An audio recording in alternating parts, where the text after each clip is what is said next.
computer. All right, so that's Boom. recording. We're live. Yep. I am, and then we'll go on Facebook. And my allergies today are just acting up a little bit. Oh, I've had the same thing. Just going outside for a walk. Yeah. And you get all the pollen blowing around in the wind. I just went outside to like check my my guy who mows my lawn today. Talked to him for a little bit. That may have got me. You know what? Let me go get a tissue box. I'll be right back.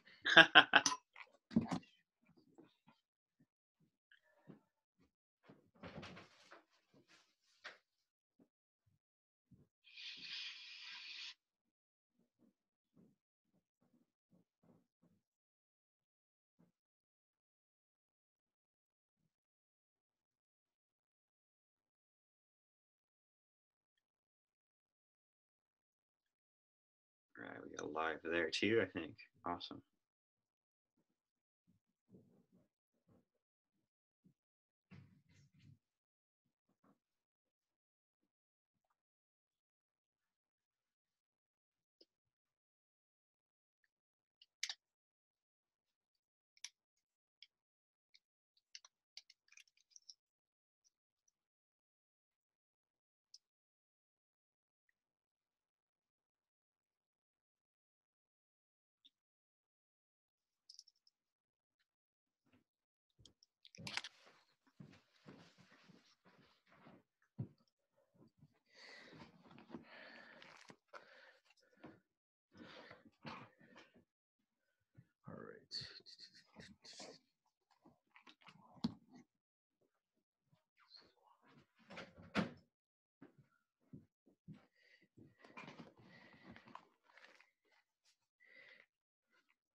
All right, cool. I got my tissues. So all right. If I need to like blow them, I'll just stop the video in the middle of the stream. Like we'll still be going. I'll just like stop it for like 5 seconds because I'm sure people don't want to see that. Right. Yeah, if it happens, it happens. Yeah. What am I looking at here? Okay. Sweet. All right. Well, let's go ahead and start this. Live on Facebook.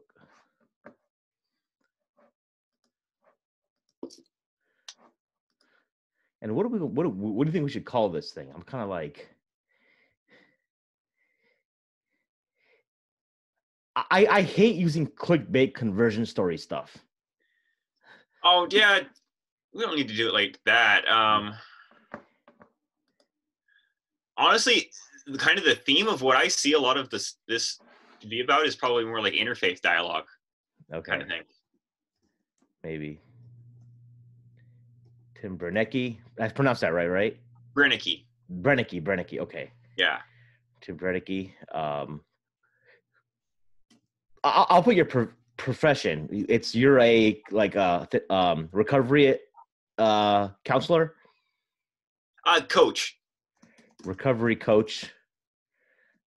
And I can always change it later. Discussing spiritual growth, concepts of love in religion, etc. Cool. Love it. Yeah, just keep it kind of. I can always, once we finish the show, I'll have a better idea of like what it is. Go live.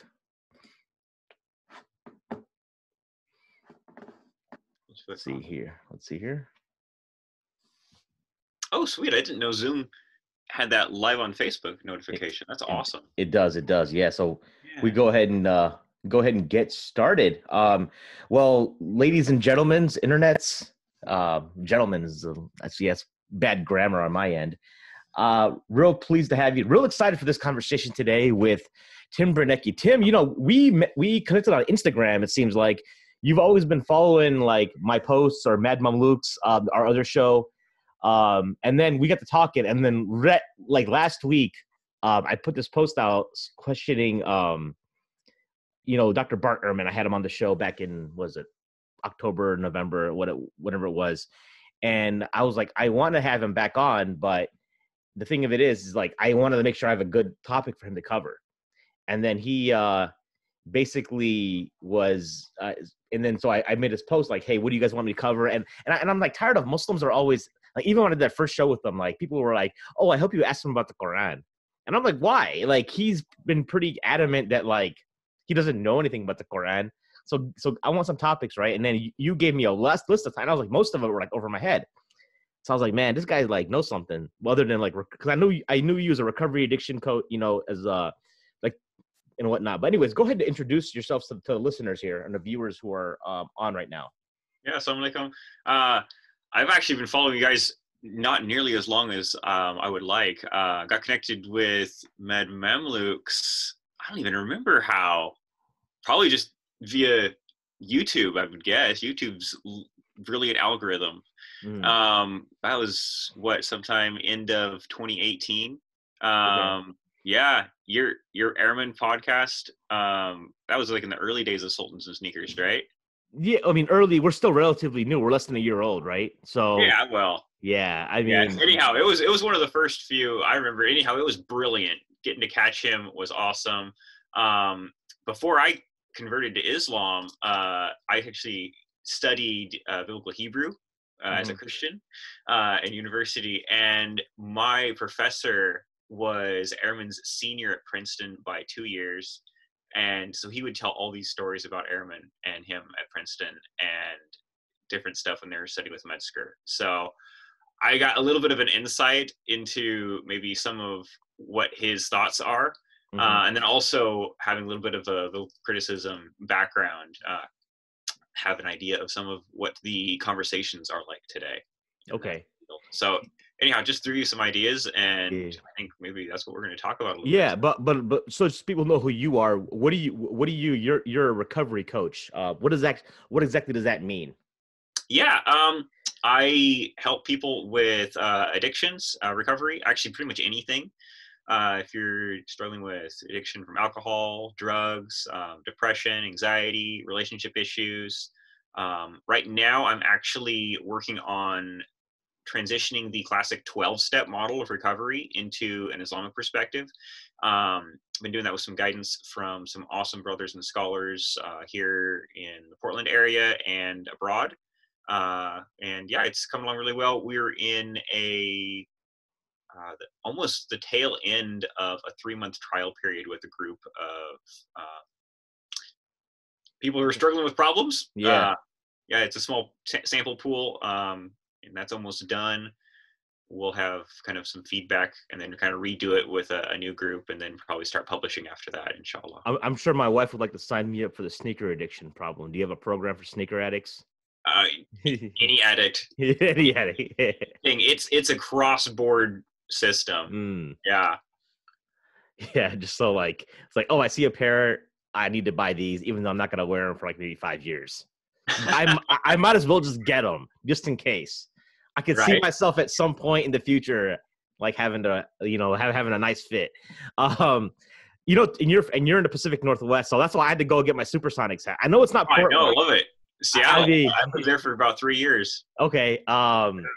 Yeah, so I don't have any Portland Trailblazers get up, but I was I was wearing a Chicago Blackhawks hat, and I was like, you know what, this guy's from Portland. I was like, let me put a Supersonics hat on, right? Yeah. So yeah, for sure. So anyways, tell me, like, Tim, where did you grow up? I actually grew up in North Idaho, of all places, right up kind of near the Canadian border. Okay. And so, yeah, it was interesting, very much kind of redneck area. We are not well known for producing Muslims from the area, although surprisingly, Kamsa Yusuf is actually from Walla Walla, which is where my mom went to university back in the day. Okay. That's not too far. That's a good, maybe 4-hour drive. There's Sheikh Qasim Hatem, who actually went to high school in Spokane, just across the border in Washington. So the one that played for the Huskies. Yeah. Okay. Yeah. I've never met him. Rob over in Seattle. Right. I do remember. I know of him, but I've never had the pleasure of meeting him. He came to Chicago once for like a lecture series that I popped in on, but there's like 1,000 people there, and so and I had to leave. I couldn't stick around. Yeah. But yeah, so growing up in Idaho, so you're not close to like Boise or nothing. It's like kind of like a small No, little. total other end of the state. Okay. North and South Idaho have this huge rivalry politically too, so it's really funny. Okay, so you're like Boise is like, for people who aren't familiar, is more southern Idaho. Yep, down by Utah. A lot of Okay. Mormons down there, and Okay. then the north is the super conservative Christian zone. Which Okay. is Now, when you mean like you're talking like Protestant, Catholic, like what kind of like what are you Protestant. talking? Protestant. Protestant, yeah, very Baptist and Reformed is pretty common. Okay. Yeah. For people who don't, I'm gonna ask. We have a podcast with Dr. Jonathan Brown tonight. He came from an Episcopalian background. What do you like? Is there a layman's way to explain like the different like denominations? Like, what is Baptist, like being Baptist? What does that mean? Oh boy. Mhm. To be honest, you need to do like a real crash course on church history in order to figure that stuff out. Okay. The basics are that you know the famous Council of Nicaea where the Sure. mention of the Trinity comes up. Hmm. Um, that's where the church really kind of started to split dynamically. Hmm. There were sects actually that existed before then, Yeah. but at that point, you really started to see rivalries, which then eventually turned into the Eastern Orthodox versus the Catholic Church. Hmm. Eastern Orthodoxy has never really split. They're kind of just their own uniform thing and always have been, which is cool. They've got little divisions within themselves, but they're pretty well united. They have never really had all the sectarianism that you've seen in the rest of Christianity. Catholic Church during the Reformation period splits into Lutheranism, Calvinism, Anabaptists, and the Anglican, the Church of England. And then from there, it just continues to sectarianly divide into numerous ones. There's well over 1,000 probably different Christian denominations Right. that exist today. My mom's side of the family actually grew up in kind of that Anglican, Catholic-ish tradition. Anglican is like Church of England, right? Yeah, Church of England. Yeah, that's what my grandmother was. Okay. And then my mom kind of reconverted to more of a Pentecostal tradition, which is very much a spiritually based one. Speaking in tongues, that kind of that's what I know Yeah, about yeah, that kind of Pentecostal. thing. That's Okay. often how it's kind of thought of. Right. And then my dad, he grew up Presbyterian, which is a little bit more Calvinist oriented, and that. And he kind of had a little bit of a Baptist phase, I think. So it actually was really interesting how I grew up because almost everyone in my family who was adult was from a different sect within Christianity. Kind of that's how they identified. Um, so it was really actually beautiful because my grandmother, she noticed it in her beautiful wisdom and would try to make sure I was exposed to even more different variations within Christianity from a very young age. And then she'd even take us to kind of what my mom and dad would maybe think would be a little bit unorthodox. She'd take us to like other religious things as well sometimes just to get us some broader exposure, which was really nice. I really appreciated getting all that from a young age. Okay. Now, would you say so? Did you say Baptists almost they predate the Reformation? That's post-Reformation stuff. Like Post-Reformation. Yep. that's post-Reformation. Okay. Yep. Gotcha. And any specific practices that Baptists have that are like I've noticed it's like more of a conservative wing denomination. Does that mean like as far as how you practice, like the way we would interpret conservatism, like maybe being stricter on dating and things like that? Yeah. So all of the sects divide based off of what would be called hermeneutic. It's your interpretation, how you are interpreting things. So it's kind of like how in Islam we actually have the kind of the pillars of the schools of fiqh, the jurisprudence. Yep. So a lot of the sectarianism within Christianity is kind of divides on that way, and since they don't have often that the structure that's based like we have in Islam with Isnad, Mm-hmm. it's a lot more difficult for them to have any authority for an interpretation. Mm. So that leads to a lot of the kind of variations and all the different amongst them. Baptists tend to be more in the sway of a bit kind of literal interpretation, kind of reading word for word. this is actually one of the things that really hit me when I was at university. Was that most Christians, most religious people, and you'll find this probably in any religion, but in Christianity particularly here, since that was what I was a part of at the time, they don't read the original language. They're just reading translation. And translation in itself, as we know, reading an English version of the Quran is what we would call a tafsir. We wouldn't actually call it. You can't call it the Quran. The actual Musaf. Right. Yeah. And so this is something that in Christianity it is actually a huge issue, is that when you translate something, you're interpreting it by default. And that's not something that's often realized by a lot of people. And so you have, of course, many different translations, just like you will with any translation. But yeah, Bible translations are a huge issue. And that was one of the key reasons I went into studying biblical languages at the time, because I wanted to get kind of to the core of things and really understand what was going on kind of behind the scenes. Okay. So like growing up, like if obviously you went to, where did you go to undergrad? Whitworth University. It was a Presbyterian school, liberal arts. Yeah, private and school. Is that in Idaho or? That's in Washington, Spokane. Gotcha. So Okay. it was near. Okay. Yeah. So that's where you met like the professor who's at Georgetown, Gonzaga. Sorry. Yeah. Dr. Scott Starbuck was my Hebrew professor at the time. Okay. Awesome guy. He studied under Bruce Metzger at Princeton, and yeah, was a co-student with Bart Ehrman back in the day. Now let me ask you this: in high school, you're pretty committed to the faith of Christianity, right? Oh yeah, I was honestly even at university too. Okay, so you get there, and is your goal to be like a pastor? Like, what do you think? My parents definitely had the vision that I would be a missionary. That was definitely kind of their view of things. I also have a bit of a musical background. I actually went on a music scholarship. Okay. So I was studying that. So kind of the thought of maybe I would be like a worship leader, a music pastor, kind of thing like that was probably also in mind. My dad challenged me my freshman year to take an elective theology class every semester. And I kind of was like, okay, I'll just do this for fun. And the first class I took was a study on the Gospel of John with a Catholic professor who was like real close up with the Pope at the time, Pope Ratzinger, Pope Benedict. So that was actually really interesting because she gave a lot of insights into Catholicism that I didn't know a lot, since that wasn't kind of the sect of Christianity that I had grown up in primarily. So that was kind of as an introduction, really an interesting thing. And that kind of spun me into learning about, so Whitworth, since it is a Presbyterian school, why do they have a Catholic as one of their main professors here?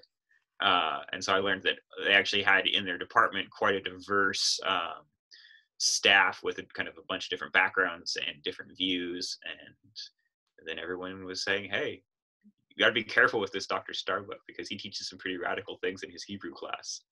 Okay. So it's more of like a liberal Christian school then, if they're going to allow those? Yeah, it's a liberal arts university, private school.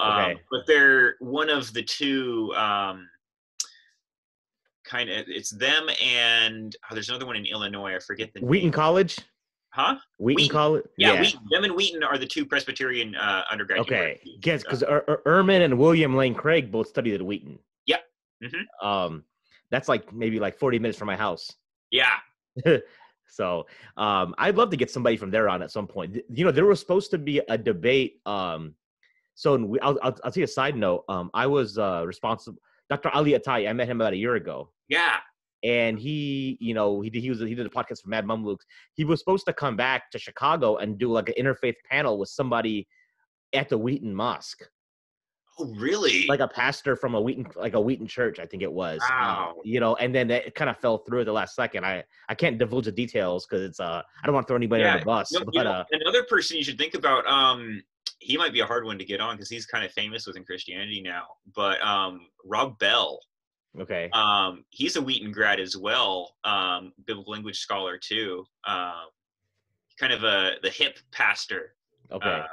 but he's actually really good and could say some really interesting things in terms. I don't have any idea what he knows about Islam, Right. but yeah, he's quite interesting. Yeah, well, I have yet to get a pastor to convert on the show, so might as well increase the odds.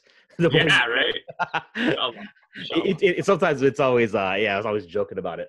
But like when you guys I've always felt this perception that sometimes Protestants don't give Catholics the respect they deserve. Oh, certainly. Yeah, Can you talk about that a little bit? so I mean, you can see this in Islam a little bit with like how there's different sects that will maybe make takfir against each other. Christians do the same thing in their own language, religious languages. Yeah. And so one of the things, like, I was kind of taught from a young age was that anyone who didn't hold the same views of Christianity that you did probably wasn't Christian. Okay. So it's one of those things where if you're from a different sect within Christianity, then although you're going to have a very similar background, you're going to probably doubt that they're properly on the truth. They're properly guided. And so like, but here's the thing, Catholics, I've always said, so you mentioned earlier that the church split after Nicaea, the Eastern Orthodox Church and then the Catholic Church, right? Yeah, that's when it really started. The actual split was a few hundred years later, but that's when the seeds of it started. Okay. So the Catholics have a long history, right? So like where that's the thing I have a problem with, like when I'm talking like Protestants, and I have a hard time understanding how they can justify I mean, and at the same time, most Protestants I've met have said that Catholics are Christians. Like I will like, so here's how a conversation will go with a Protestant, like for example, right? I'll mention that like, oh, so-and-so was Christian and they converted to Islam. And they're like, well, he was Catholic. That's the dismissal. I'm like, okay, so are Catholics Christians?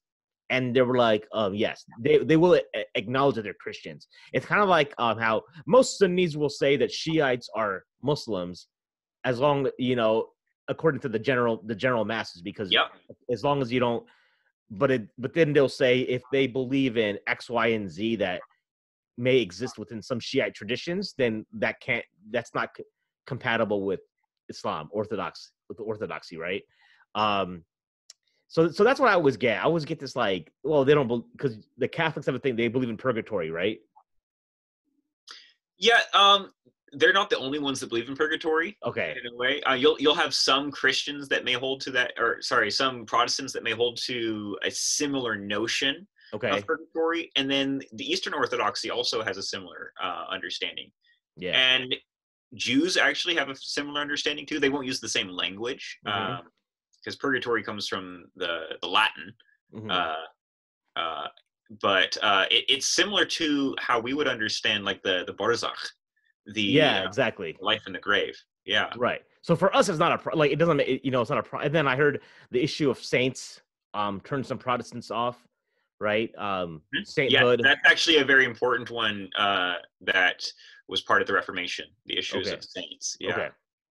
All right. So you're in high school. You're committed to Christianity. You're in college. You're still pretty committed. Where and then so you figured I'm going to start to study these languages. So you start with what, Hebrew first? Yep, start with Hebrew. I'd actually started Hebrew well before I even went to undergrad. My mom had bought me one of those like learn a language course things. Yeah. For modern Hebrew. Okay. And had bought me one of those interlinear Bibles, which had like the Hebrew with the English next to it. Even though it wasn't like teaching you how to read the language, it kind of just was the Hebrew word with its translation underneath it. So you kind of got an idea of how things were. So I had a little bit of foundation, which was awesome. But yeah, I started with the biblical Hebrew because everyone was saying, hey, you got to be careful with this professor. He's a bit strange in his ideas. And so I was like, okay. This is a Dr. Starbuck, right? Yeah, this is Dr. Starbuck. Yeah. Okay. So I was like, okay, I'll check him out, take a course from him. And so he had this course on Messiah, was what it was titled. And it wasn't a Hebrew class particularly. It was just kind of one of those general theology classes, just on the topic of what's the Messiah in the Old Testament, and then how did we get the idea of the Christ, Jesus, being the Messiah, kind of thing. Okay. So I took this class with him, and it was amazing because as he's going through this class, I'm sitting there like nodding my head the whole time. I was like, yeah, this makes sense. This is right. I've heard this. You're putting pieces together that just, yeah, it didn't really connect before, but yeah, this is right. By the end of the class, I was so blown away with it. I was like, okay, I'm clearly signing up for his Hebrew Biblical Languages class in the fall, my sophomore year. And we just became friends. So it was awesome. Hebrew a language like, I don't know if you studied Arabic yet, but when you study Arabic from an institute, it's like really boring. You know what I'm talking about? Like, I mean, it's just like conjugations, all this, the 300 conjugations that you got to do, memorize a bunch of charts. You know what I'm saying? Like, it sounds like Hebrew wasn't studied the same way there. Where you just study a bunch of grammar? The interesting thing is, since it was a biblical languages course and not a modern speaking course, we didn't focus on pronunciation. Okay. Our only focus was for reading the text, the biblical text, and manuscripts and things like that. So in terms of like, if I was to like go to Palestine today and try to speak to an Israeli there in modern Hebrew, I would probably have a terrible time understanding what he's saying or being able to communicate with him. I'd do better in Arabic, honestly, and I haven't had any formal studies in Arabic yet. Mm-hmm. So the languages are different. Languages evolve over time. One of the things that you learn, and this is noticeable in Arabic in a way too, is that the text of the Old Testament, particularly, this is the Hebrew text, the Torah, it is able to be dated based on the word. So what you look at when you open up like the Torah, for example, the book of Genesis, the very first one, is a really prime example of this. You're looking at a text that one sentence might date to, say, 500 BC. The next one might date to 1000 BC.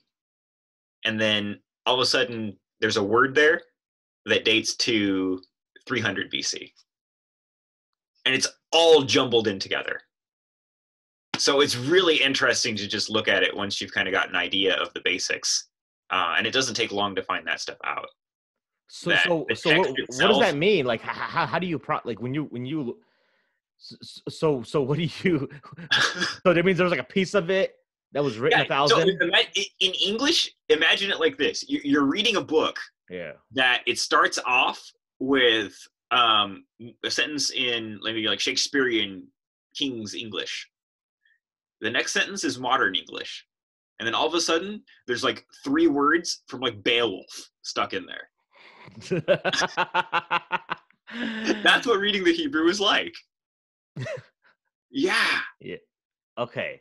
And so when we have things in the Quran about like how the Jews went and they changed words here and there, when you're actually reading the Hebrew, it's like plain as day. Yeah, that's exactly what happened. So that's a broader implication of it, right? Yeah. Okay. Yeah. Now, Dr. Starbuck, he's Christian. But yeah, he's Christian. But as far as like, why were they so scared of him?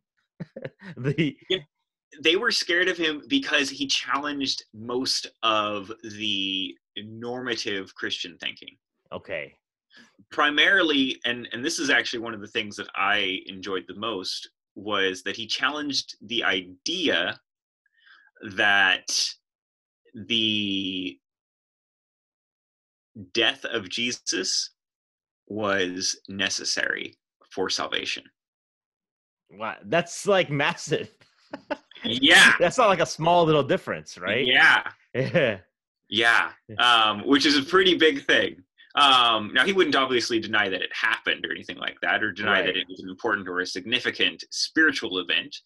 But there's certain things, and he would openly say it, is that, hey, look, this aspect is the most integral part of the religion is also the most difficult to understand and explain in terms of not just theology, but in terms of really just all of the workings of it in terms of the text. Right. Yeah. And so, a lot of Christians, they talk about, particularly, this is actually a really common thing in evangelical Protestant tradition. They talk about prophecy. Mm-hmm. And prophecy always comes from the Old Testament for them, the Hebrew, that it's prophesying that Jesus came. Yeah. It's prophesying that he would die and things like that. Sure. Most of his class on Messiah, that first one that I took, totally deconstructing that idea. Okay. Showing that this idea, this perspective, mostly comes from English renderings of the translations. Yeah. Right. That even in themselves are a little bit confusing. Yeah.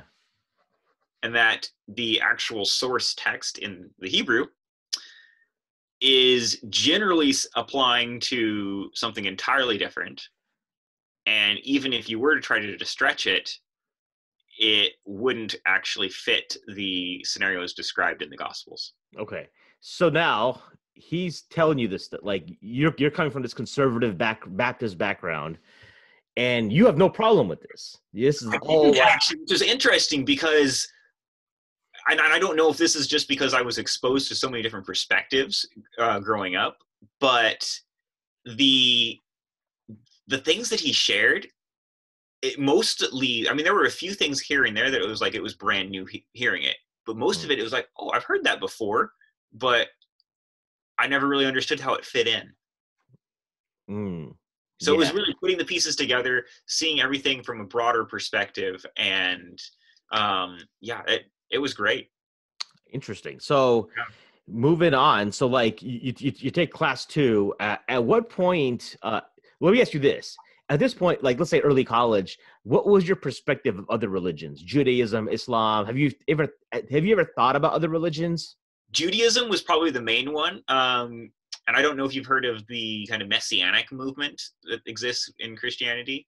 This is a kind of a swing, usually of Protestants, that try to be a bit more like Jews in a way.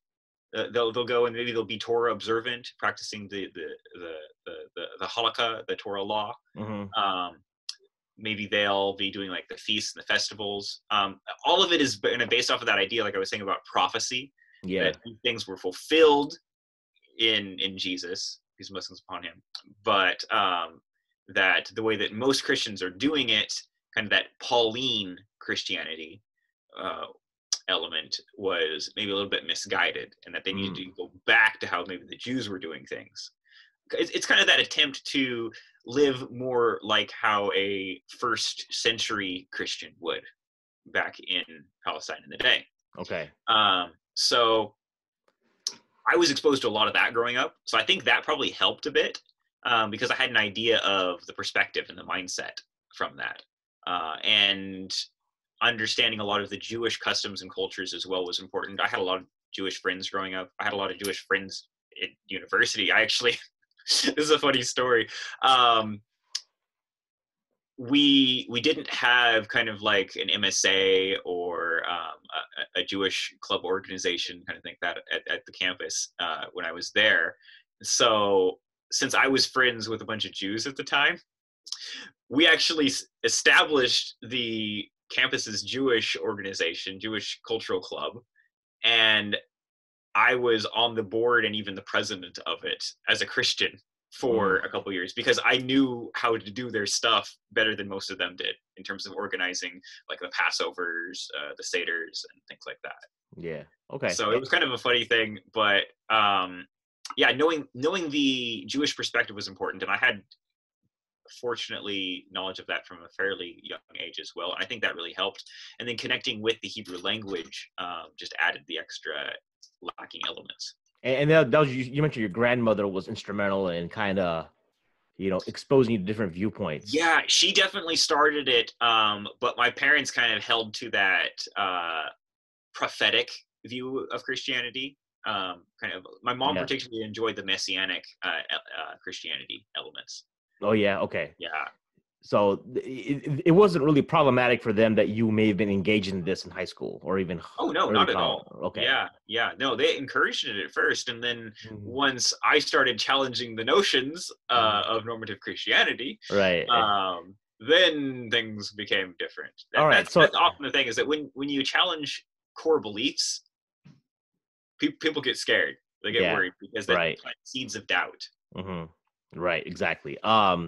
And then the whole thing is like, well, is the Holy Spirit really the Holy Spirit? Because let me ask you that. When people say that faith hasn't really gotten them, are they talking about the Holy Spirit? Because my understanding is that, and I don't think I fully understand this. Is like when someone says the Holy Spirit has grabbed the person, that person will never Yeah. leave the faith, kind of thing. Is that the understanding? Or Most people, when they're talking about the Holy Spirit, they're talking about an emotional experience, okay, and that's good, but psychologically, your emotions are going to be not so connected to, like,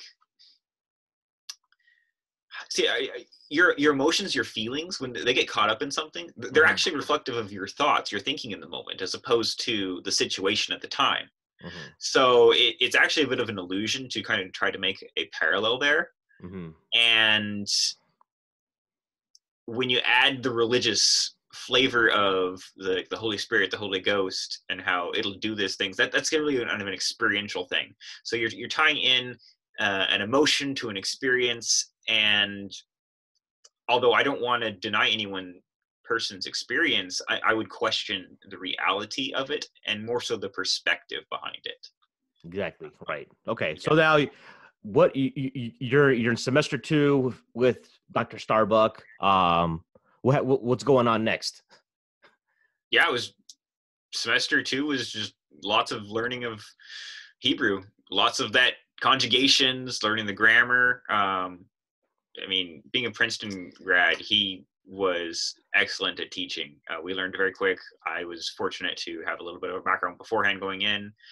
I think the nice thing about learning this, and this is probably the case, like I said, I haven't taken any formal Arabic studies yet, but I would assume when you're learning like Fusa and doing it in parallel with reading Quran, then it kind of adds an element to your knowledge because you're reading something that's important to you.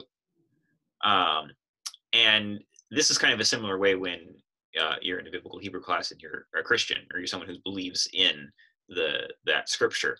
You're Okay. drawn to it, so you get connected with it, and getting to read it in that more intimate level actually, I think, increases the ability to learn and the speed at Okay. which you learn. And also at this point, you're pretty much you still have no issues with the Bible itself, right? At this point, you're still learning Hebrew. You have no Yeah, problems no, with this is anything the of point where the doubts, I think, started coming in. okay. In That what way? I'm recognizing a lot of these text things, looking at things. Oh, like the example of like the whole Yes. how one Hebrew is like 1000 BC, one's 300. Yep. Yeah. Like Doing that stuff, but okay, how does this make sense? And that's honestly still a topic that scholars today are talking about. mhm. They don't have an answer. And all it is putting out theories, and some theories have more grounding than others, and some don't. And there's quite a number of them out there today, to be honest. Okay, now did you come from a point of view where the Bible, like most Christians that are educated will say that the Bible is the word of God, but it's not like a word for word inerrant word of God, right? Yeah. What was your perspective coming into college? Was it inerrant, or would you believe in it? Do you believe in inerrancy coming in?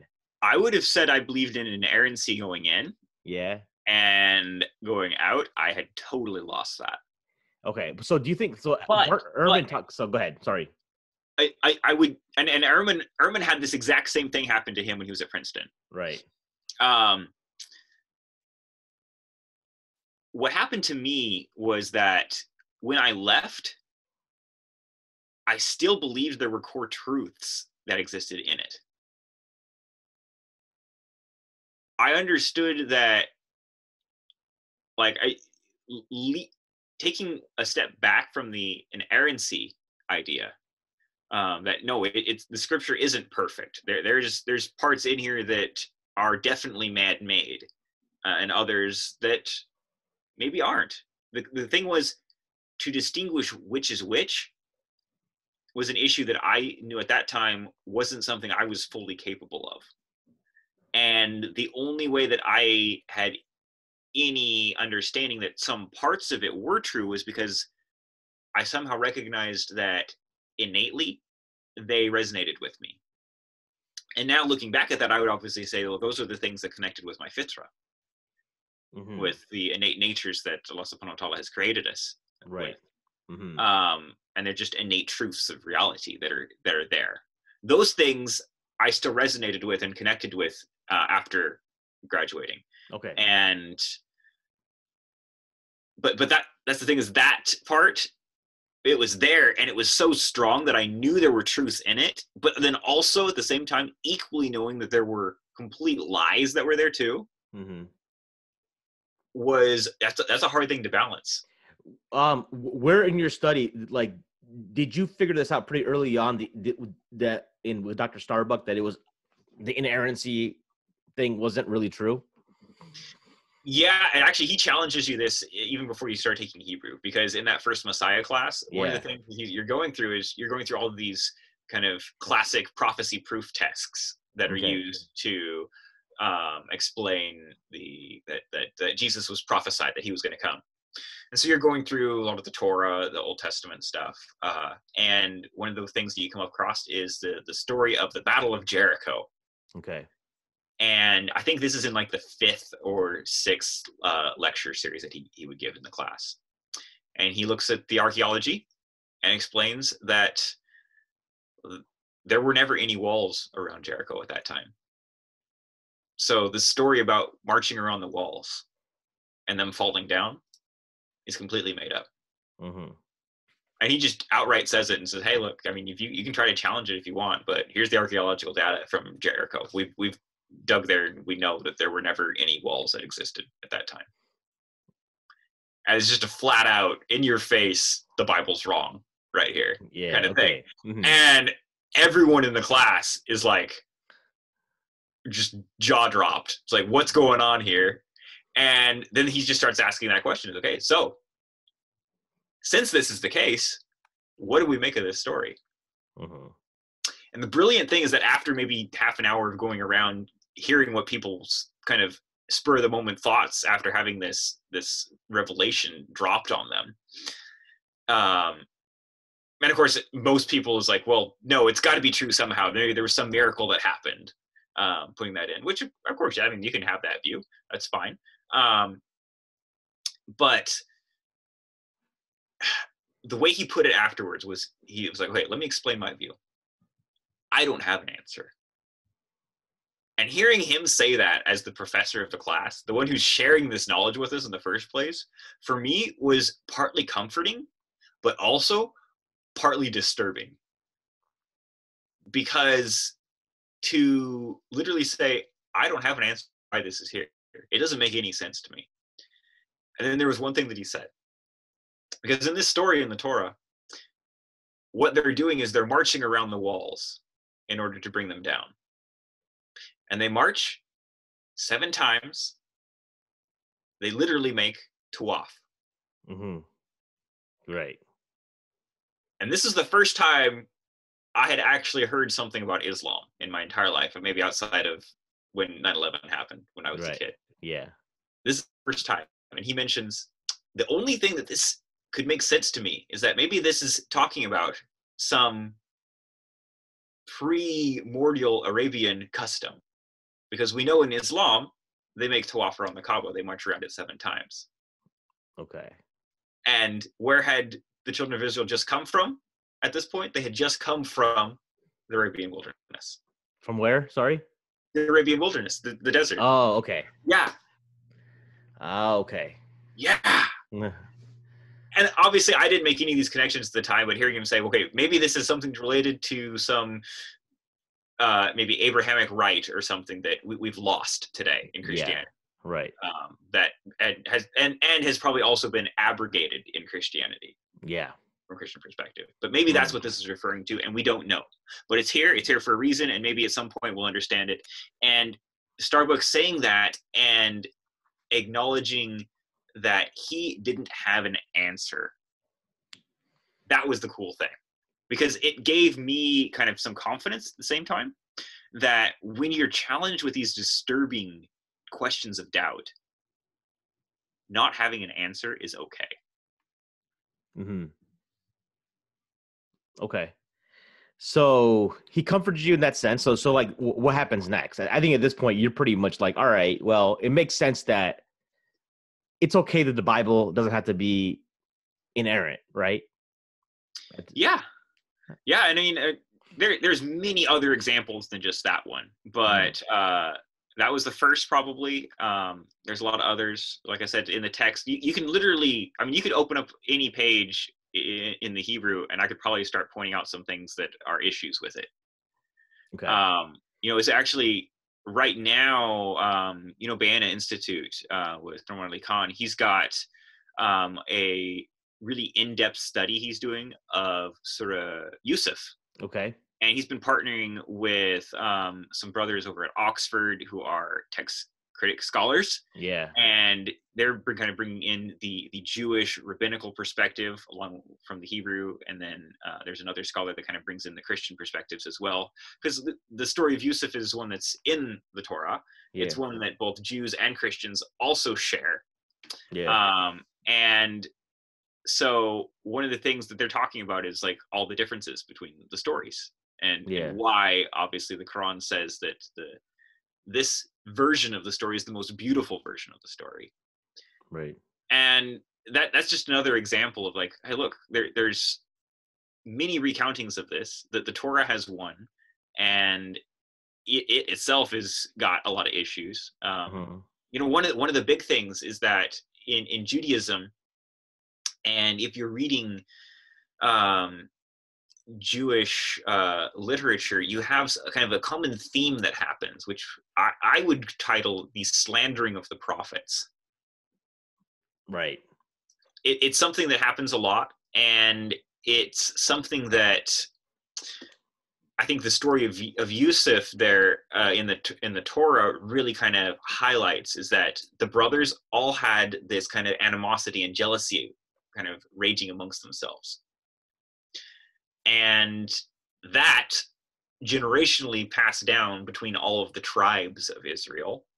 And so since maybe you'd have a ruler from one tribe and not another, the other tribes would slander the leader in order to try to balance things out. It's very politically motivated, sometimes racially motivated in case as well. But this is one of the reasons why when you look at Judaism and Christianity, they don't have the same understanding of the role and the nature of the prophets, the prophethood. Right. Yeah, I've experienced that.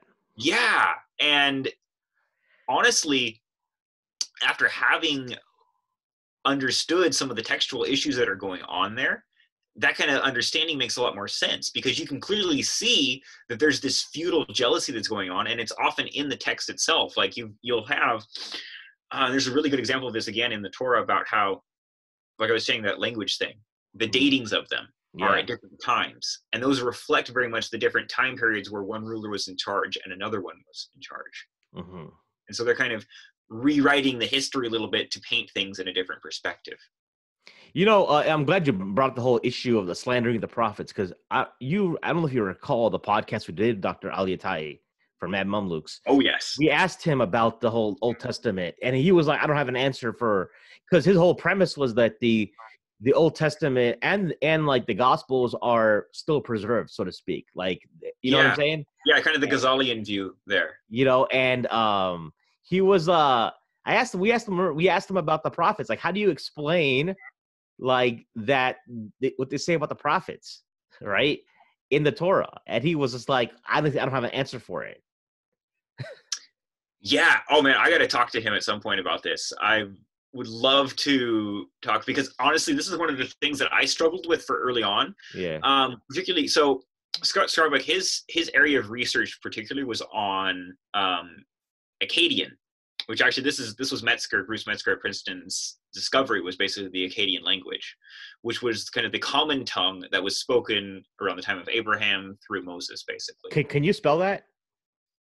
Not off the top of my head. I'm a very terrible speller. Okay, I'll spell it like it is. You can like message me offline. All right, yeah, Akkadian. It was basically the trade language. So you had kind of early Semitic languages. You had Phoenician. You had Babylonian. You had an Egyptian language as well, the ancient Egyptian. Okay. And you did have the Semitic kind of pre-Arabic Hebrew as like a dialect from that at the time, but those were not the spoken languages. Okay. Of like the colloquial language, like the so we would phrase it like the lingua franca. Okay. English today is the example of that globally. Mm-hmm. Akkadian was the language during the time of Abraham through Moses, basically. Okay. So Bruce Metzger at Princeton, he was the one who discovered this basically in the 30s or something like that. And so Starbuck, being one of his students, that was his specialty, was Akkadian. Okay. So when you're reading the Hebrew, what you'll actually do is you'll come across passages, particularly the really oldest ones, the ones that would be maybe more likely likened to the Beowulf parts in the English analogy I was giving earlier. When you come across these passages and you find these words, you're going to find in the Hebrew these borrowed Akkadian phrases or these borrowed Akkadian words, and particularly the root words.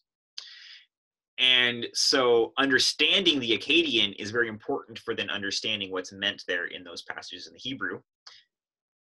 The book of Psalms, the writings of David, the prophet David, peace and blessings upon him, these are full of Akkadian in them, thrown in here and there.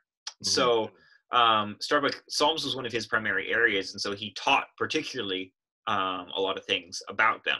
We actually did a whole class focused on translating Psalms. That was one of our, I think he kind of phrased it as kind of like an introductory grad level class at one point. It was my last year with him. I see. And it was an awesome class. But that was what we were focused on, was kind of learning how to do some of this really difficult translation of ancient Hebrew poetry. Right. And in this, you find some really cool things. Like any Christian who's read the Psalms, they'll be familiar with this term that keeps coming up over and over again in them. That's not translated in English. It just says the words Salah, Salah. In Hebrew, this was actually a prostration marking. Okay. Yeah. So it's actually a really cool thing, because when give me 1 second. I want to. So you're saying it'll say Salah in the Bible, like today? It'll say Selah. Yeah, it'll be S-L. Give me one. I'm gonna pull it off the shelf real quick. H, I think. Yeah.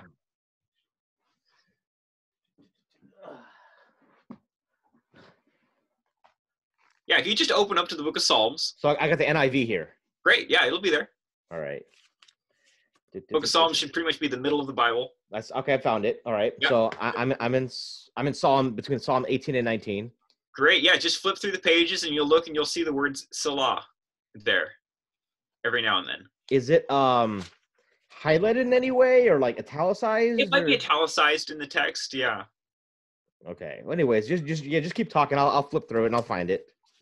Yeah, it'll be there. It's not in every one of them, but it's often there. I think if you're in 119, you said? I was between 18 and 19. 119. It's in 119. I know that. It's in there. Psalm 119. Yeah, it's 119 is kind of well known as the longest of the Psalms, okay. And it appears there probably about 7 times or so, I think, at least. Okay, so there's like a bunch of. Once you get into 119, then you have a bunch of like Hebrew words in there. It seems like Beth, Jemel, Delet. I don't know if I'm pronouncing that right. Mm-hmm. You know, it's almost like different chapters and stuff. Okay. Anyways. Yeah, it's divided. It's a very long poem, and each section of the poem starts with a new letter of the Hebrew alphabet. Oh, okay. Okay. Yeah. So, anyways, I'll flip through as we're Okay. talking. Yeah, you'll find it in there eventually. Like I said, it's a common occurrence that you find in the Psalms is this word that pops up over and over again, and it's never usually translated in English translations of the Bible, but the word itself is the same root word as we have in Islam for the ritual obligatory prayer, the Salah. And that word in Hebrew at the time actually referred to the sujood, the prostration. When they were performing these in the Jewish temple, this was the prostration mark when everyone would prostrate. So that was a really cool thing to learn. But there's a lot of other interesting things. I was talking about the Akkadian here, right? Yeah, you were. Yep. Yeah. So yeah, Starbuck would show us these little things here, and I mean, as we're going through it, this was highlighting a lot of the translation issues that are in the text. And as you kind of understood the writings of Dawood, of the prophet, because these are one of the things where you can kind of assume are pretty authentic because it's so old, for one. Yeah. And linguistically, it's fairly easy to notice where it's cohesive and where it's not, just because of the age. It's very easy. The points where there's modern that's thrown in, kind of as an editorialized version, they stand out as a sore thumb very easily in the Psalms. Okay. So it was one of the things that he was highlighting. And once you get into that, you kind of understand a little bit more of how he's writing his language. Like if you're reading Hadith, you kind of have an understanding of the language that the Prophet had, and you notice that it's different from the language of the Quran. Right, exactly. Yeah. And so this is one of the things that you kind of start noticing a little bit there in the Psalms. And so when you read other passages, the more historical accounts, which are in a more modern Hebrew language in the Torah, you can notice that when they're quoting David, things seem a little bit off. And this is one of the things that you kind of noticed early on. Honestly, I never thought anything of it until probably about my second or third year after I converted to Islam. And I was trying to look back and trying to understand all of these stories of the prophets and how they could be so different in the Torah versus how they are in the Quran. And it's really difference in subtleties, really, not so much in the grander scheme of things. It's difference in subtleties.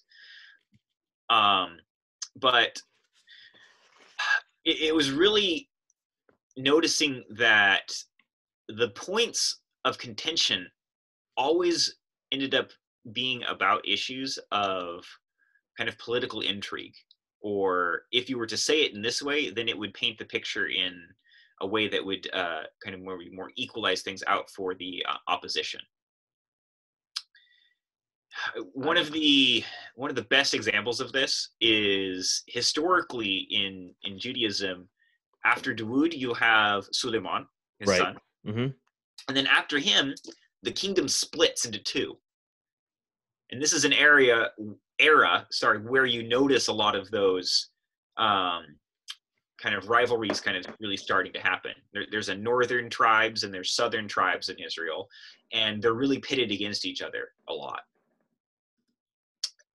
And so in the text at this time, you definitely notice a lot of kind of that revisionist history about the founders, because for the northern tribe that separated from the southern tribe, which was kind of been of the lineage of Dawood and Suleiman, the northern ones, they kind of had to establish their authority in a way.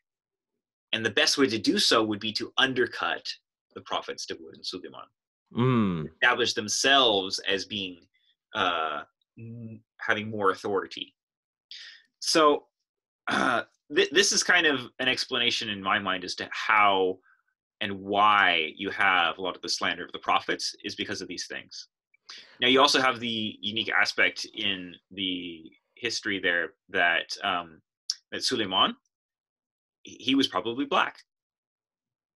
Okay. Because in the Torah, you have the story of how his mother, Bathsheba, this whole famous story of adultery in the Bible. Yeah. Bathsheba was from Habasha from Sudan. Okay. So she would have been black. So Okay. you have a racial element in the story there as well, not Okay. just a political story that's going on. And so since the Jews are probably a little bit more related to the Arabs, are more pale toned than dark toned in the skin.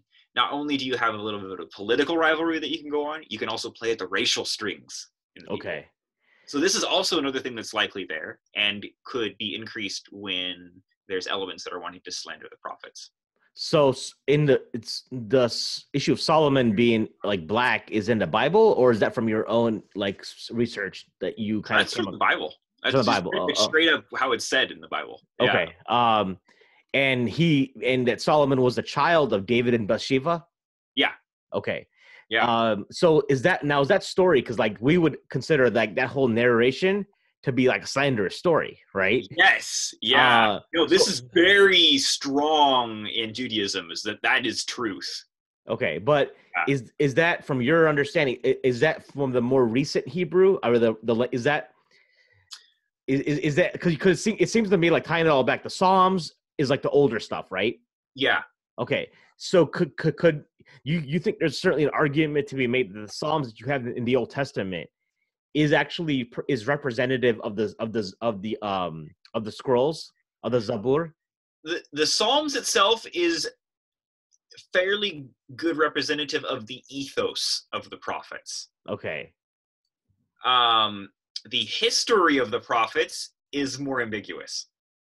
Okay. And that's what a lot of the more modern things are talking about, is the history. The oldest stuff is the poetry. Yeah. That's not following history so much. So the Psalms is also like stuff that you would see as 1000 BC kind of stuff. Yeah, roughly. Roughly, and then Yeah, but the story. I think 800 is probably the more accurate dating. Okay, and then David and Bathsheba's story might be more recent than that. Probably written closer to like the 700s or 600s. Okay, I got yeah. you. Okay. Yeah. All right, that's interesting. So like at this point, it seems like in this part of your story, you're still kind of figuring things out as far as like the textual stuff. Your faith isn't shaking yet, right? Oh no, it was shooken. It was really by this is your first year of undergrad. Second year was really when it started shaking up. Okay. Yeah. When the whole questions about the core of Christianity, which is the issue of the death and resurrection of Jesus, when that gets played with, and when you've cast doubt on that, then doubts are going everywhere. So that came up in your second year, right? No, that was during the first class I took with him on Messiah. Okay. Yeah, that's the culmination of that class, was questioning the significance of the spiritual significance of the whole death and resurrection idea. I see. Okay. Yeah. Which in Christianity, this is the idea of the atonement for sin. Right. Yeah. Okay. No. Okay. So like, it's really first year. Then it kind of shakes you a little bit, but really second year you start getting. So at that point, what are you thinking? Because you've built this. Like I've always heard Christians talk about the relationship with Jesus, right? And all that. Like, how do you what's going through your mind at that point in time? Like, because I actually don't know what it feels like to have like a faith shook, so to speak. You understand what I'm saying? Like, I hear about it in a very abstract way, but like, what is it like? Like, what's going through your mind, your heart at that point in time? Well,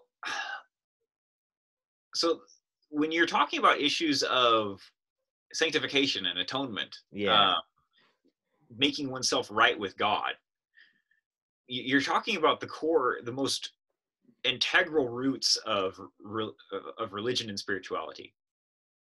And so when those get put into doubt, you're not only questioning the nature of God, you're questioning the nature of yourself, you're questioning the nature of morality, good and evil, what's right and wrong. all of those were spinning through my mind at the time. And so I ended up finding myself focusing less on my music studies, which I was there for originally, and more on the theology and philosophy classes. Okay. I took a class with a philosophy professor there as well, and got quite into Nietzsche philosophies of kind of nihilism for a while. Okay. So, and trying to balance that with like a postmodern version of Christianity. Mm-hmm. It was a very rough time for me, to be honest, because I had a lot of doubts going on. I knew that there was this scripture that I'd held to for so long that had some truths in it, but knowing that I have to maybe work so hard in terms of understanding them to even get close to having an answer was a challenging thing. Okay. In like, would you say in high school, you at this point in time, have you had read the Bible like front to back? I had read the Bible front to back multiple times. I had probably memorized maybe whole books in English. Wow. Okay. Yeah. All right. So, and were you, when you're going through this crisis, so to speak, are you reaching out to your parents, or are you reaching out to your grandmother? If I don't know if your grandmother's still around, but you know, were you, or maybe your pastor from your neighborhood? I didn't reach out to my parents so much because of some relationship things that were happening at the time, some family issues, and I reached out more so to a few friends on campus, and a couple pastors. And honestly, Starbuck himself was one of the people that I went to for guidance, and he was one of the ones that even to this day I have a strong, good relationship with. And to be honest, I would call him one of those Christians who is probably closest to being a Muslim. Mm-hmm. Okay. Yeah. So being able to sit with those people to get some guidance was really good. There were some good peers that I had at the university at the time. There was a couple pastors in town that I reached out to as well. And mostly I wasn't looking for like factual educational things. I was looking for more of the internal dimensions of spirituality, guidance in that way. And they were able to give some, but it wasn't always necessarily complete and answering. What do you mean by internal spirit? So like the whole thing of like, if like, help me understand that a little bit. Because if you're, because I would think that if you're being taught this by Dr. Starbuck, and it's interesting you went to him, I would think you would have, an average person would probably go back to another pastor and try to get confirmation bias. Yeah, see, you understand what I'm saying? This is the thing, is when you get up to a level of scholasticism, going to your normal pastor is kind of like going to a layman. Okay. Because they're not Princeton grads. They're not training and studying the text. Most pastors don't even know the Hebrew. Mm-hmm. I mean, if you're with more of a liturgical church, like a Catholic priest, he'll probably know the Greek. He probably won't know the Hebrew, but he'll probably know the Greek, which is the New Testament, the Injil and stuff. Yeah. If you're with anyone from the other Protestant denominations, it's pretty rare that they're going to know the languages. Mm-hmm. So Starbuck himself was pretty much the best person to go to. So confirmation bias was a hard thing to find at that time. To be honest, after having graduated, one of the things that we were able to do was to learn enough of the skills to be able to go out and read other research papers. We actually learned how to write research papers and stuff. Basically, he was teaching us a grad level course for undergrad, which was amazing. And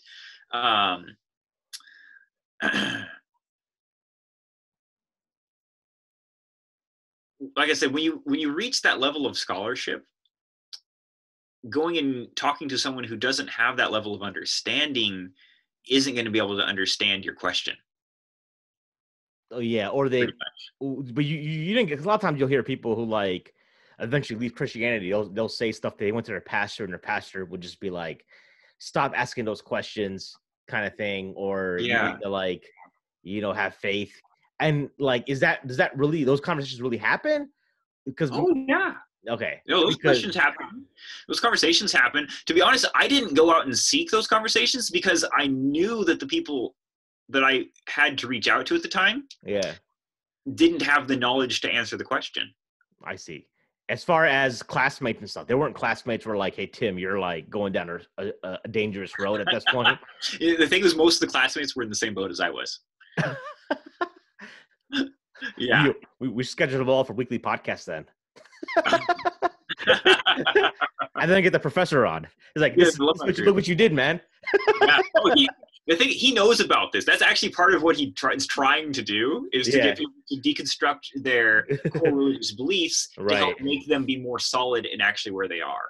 Okay, which ultimately, to be honest, everyone that I know that's gone through his classes has actually had that full experience.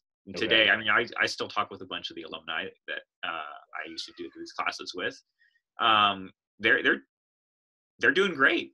I mean, I'm the only one who's converted to Islam, but all of them are still holding to some sort of strong spiritual practice. So they haven't left religion entirely at all.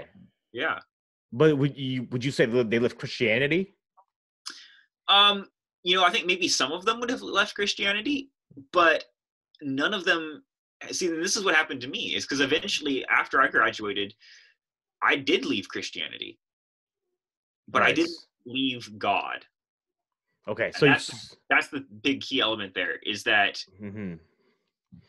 regardless, and this is what I would say is what happened with Ehrman as well. Despite having gone through this transition, this kind of, in a way, enlightenment, but it's also a delightment, because it's totally deconstructing all of the foundation that you had understood. The layman's understanding. Okay. No matter how you go through that, you don't take away the core belief in God. And that's the cool thing, is because I know Ehrman still is there. He wouldn't call himself an atheist. He'd call himself an agnostic. Right. Yeah.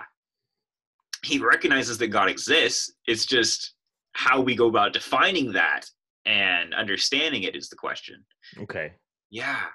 All right. So now you go through all of undergrad though as a Christian, right? Pretty much. In my last year, I would have said I was probably Jew curious.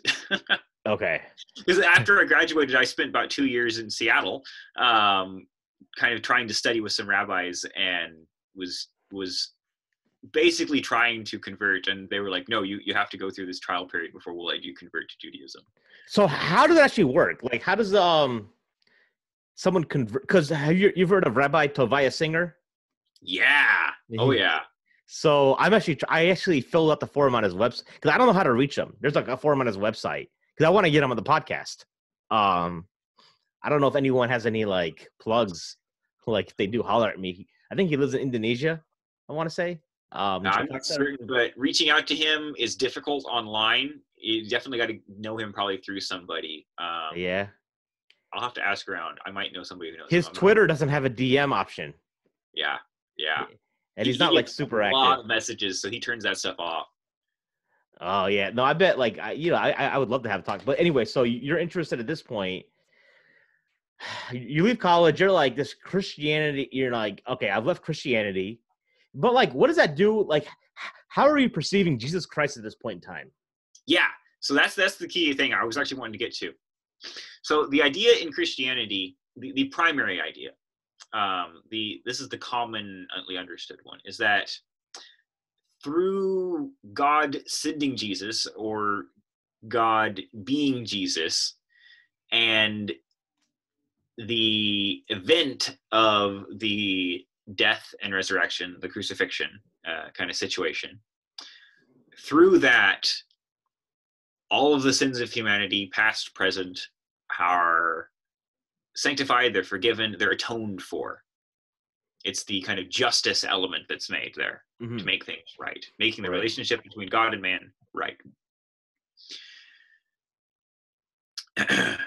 The main thing that Starbuck helped kind of us understand was that since all of these kind of prophecies about this thing aren't necessarily true, well, then what's the reason for this? Is this what is happening, or it not necessary in causing us our relationship with God to be rectified?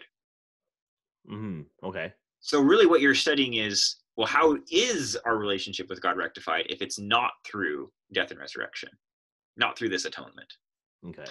And that's ultimately the thing, because if you look at Judaism, Judaism is certainly not going to say that atonement is the way we're made right with God. I mean, you talk Rabbi Singer, he's definitely on that track of understanding that no, that's totally unnecessary. That has nothing to do with Judaism. It's completely foreign and honestly a perverted idea in Judaism to think that someone would have to die to make the relationship with God right. Sure. Particularly God himself to die. Yeah, exactly. It doesn't make any sense. No Jew would understand it. Okay. So for that to be the claim in the Injil, in the Gospels, really wouldn't make any sense. Okay. So what's actually going on is a different thing. And this really comes down to just understanding a lot of, okay, well, what did that relationship look like? How was covenant? Because covenant's the big word that's used in the Torah for relationship between God and man. We have that. We have the covenants with Adam. We have covenants with Noah, Abraham, Isaac, Jacob, all the way up, Moses, Dawood, Suleiman, all the other prophets there in between. It's a whole lineage. And as we look at it in Islam, it's basically a isnad of the prophets throughout time. Gotcha. Yeah. And they're all coming with the exact same message, the same covenant. And the beauty of that, as is preserved in Islam, and as actually Jews to this day understand it, is that God is love. He is merciful. His nature is one of forgiveness. One doesn't actually have to do anything. Nothing actually has to be done in order to receive that rectified relationship. Yeah. It's there waiting to be accessed and achieved. Well, so Christians number one, it seems if I understand, correct me if I'm wrong, is that the issue of sin is a huge deal, right?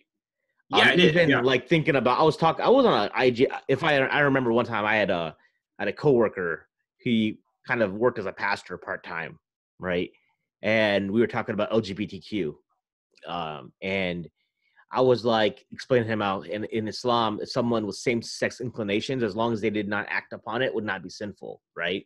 And he says, no, his understanding is that even having like same-sex thoughts is sinful in Christianity. Like having illicit thoughts is a sin, is a transgression against God.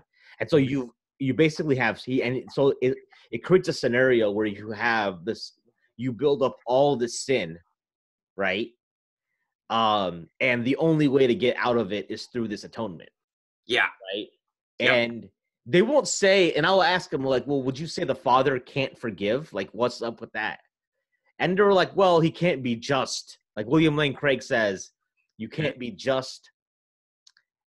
He can't be just and also just forgive. You know what I'm saying? Like, you get what I'm saying? So, whereas Muslims and Jews seem to have this idea where, like, no, he just forgives. Like, at the end of the day, like, I've explained it in the sense that, like, yeah, like, we're not in any position to tell God what the rules are. Yeah. Yeah. Right? Like, hey, you got to sacrifice. There has to be this, for him to accept it, he has to set, so I found that's always a huge dichotomy, like a huge issue, I think. Many people, Abdurrahman Chow mentioned that on the show we did with, I don't know if you caught that show or not, where he talks about, he believes that the issue of atonement is the bigger issue between Islam and Christianity, more so than like the Trinity and Tawhid. Oh, totally. Totally. Yeah. Okay. Yeah. The Trinity, to be honest, getting caught up in the Trinity and Tawhid issue is nonsense in my understanding, because most Christians for themselves don't understand their concept of Trinity and can't even argue it. Okay. Most Muslims don't understand the Christian perspective and see it as shirk and don't understand it. Right. A Christian who actually fully understands the integral arguments of it will be able to explain it in a way that it actually is Tawheed. Yeah. Right. So when you're actually talking the details of it, you're basically just arguing the same thing from different standpoints in a way. Yeah. Now, the issue in Trinity is more of the anthropomorphic issue of God becoming man. Yeah. That's a distinct part right there. If you're to take that part out of it, it's not really that difficult of a thing. Yeah. And Dr. Atai, you've listened to some of his stuff. He actually has a whole lecture on that issue itself and the formulation of it. He does a really good job of explaining those things. But yeah, but I think Dr. Atai's position, I think his angle, I think he takes the notion. So like every Muslim apologist has a certain angle they like to go at, right? Sure. I think his angle is Trinity, the philosophical inconsistency of the Trinity. That's how he plays it. Others, Shabir Ali might be separate. Some people are more into textual criticism. They're more into like Ijaz. I don't know if you know Ijaz Ahmed from callingchristians.com. He has his angle is all like textual criticism, preservation, etc. So yeah, it's curious. And so, anyways, you're kind of like at this point where you've left Christianity, but you haven't left God, right? You're looking at but you're thinking about Judaism. Well, this actually is the whole Trinity Tawheed thing. Is that a Christian's going to understand Trinity as Tawheed? Yeah, it's just their understanding of Tawheed, the oneness. Right. Yeah. That was the thing that I never lost. I never lost the idea of the oneness of God. Mm-hmm. Okay. Right. So then it's natural that you went to Judaism because that's the next closest religion at this point in time, right? It was next closest religion. I'd already been studying the Hebrew. I felt more connected with the Hebrew text than I did with the Greek, the Injil, the Christian text, basically the Christian versions of the text. So it was kind of the natural extension of my studies at the time was to look into that. Mm-hmm. It was good. The Jews, I mean, if you're going to ever have a conversation with anyone from Judaism, if it's Rabbi Singer or someone else, they actually do have a little bit of a distinction in their terms of this whole atonement sanctification process, because for them, there's an element of that relationship is important, that God actually does need something from us. Okay. Yeah. Is that the nation of Israel particularly is necessary in order for that covenant to exist. Okay. Now in Islam we don't have that, right. Which is important. So would you say that Judaism just you hit a wall with Judaism just because of like what they wanted, how you convert? A little bit with the wall of how to convert, but I also kind of just got involved in a lot of other stuff at the time and didn't have enough time to focus on the spiritual things, and just like, oh, you know what, I can maybe be a bit of a humanist, agnostic humanist in a way. Okay. Now, would you say that because at this point the Jews still have the Old Testament, like, mm-hmm. right? Is the current, but do they read Psalms and all that stuff, or is it only the first 5 books? No, it's the whole thing. The whole thing. Okay. So technically, if you're speaking, Tanakh is the word that they would use for like the Old Testament. Okay. And it's actually going to look a little bit different because there's 2 books that are usually not included in theirs. Ruth and Esther are often not included, if I remember correctly. Okay. Whereas the Christians include those books. So they divide things and order them differently. But Tanakh, basically, it's an anagram. It stands for the Torah, the first 5 books, the Pentateuch, attributed to Moses. Mm-hmm. The Kitab, the writings, that's kind of the historical documents. Yep. And then the Nabi'im, the prophetic writings. Mm-hmm. So it's kind of 3 sections to it. That's called the Tanakh, technically. And then but Jews themselves just colloquially call the entire thing the Torah. Mm-hmm. Mm-hmm. Right. So it sounds to me like the issue for your Christianity was not so the textual issues yet. It was more like the perspective of the necessity of Christ's crucifixion. Yeah, the necessity of it. Yeah. Okay. Yeah. All right. Because you still have the textual issue with the Jews, right? Sure. You know, you still have that with the Old Testament. Oh yeah. That you have Yeah. like this issue, but again, the core message is still like the same.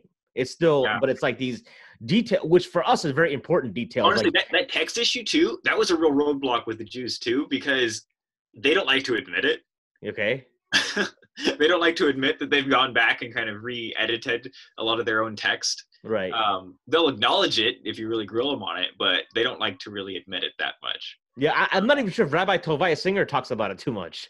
As far as no, not much. There's some places I've seen some videos where he basically has to acknowledge it, but he kind of tries to. And like I said, there's ways that you can do it because you have to explain it somehow, and there's a lot of different theories about how to explain it. And he often kind of takes the one is that, well, the whole thing was lost at one point, and then it was rewritten, and in that rewriting process, we kind of re-edited it a little bit so it kind of made sense as a whole big picture. I see.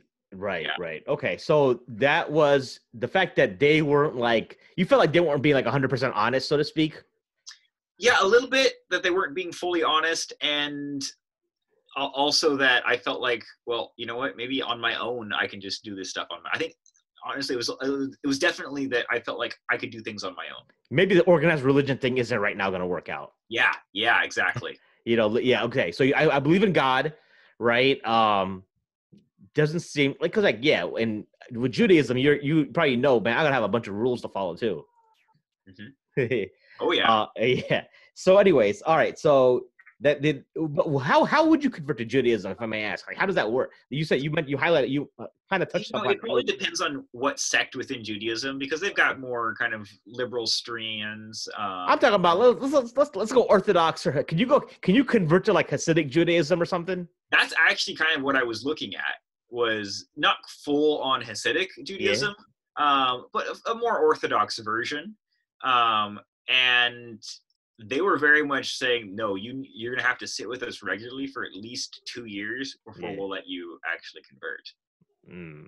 Yeah. But kind of like, make and sure it's you're... one of the things is that the way they put it, the burden of being a Jew is so heavy upon you. The responsibility that God gives you as a Jew is so much that if we can keep you from being a Jew and not having to have that responsibility, then we might be saving you in a way.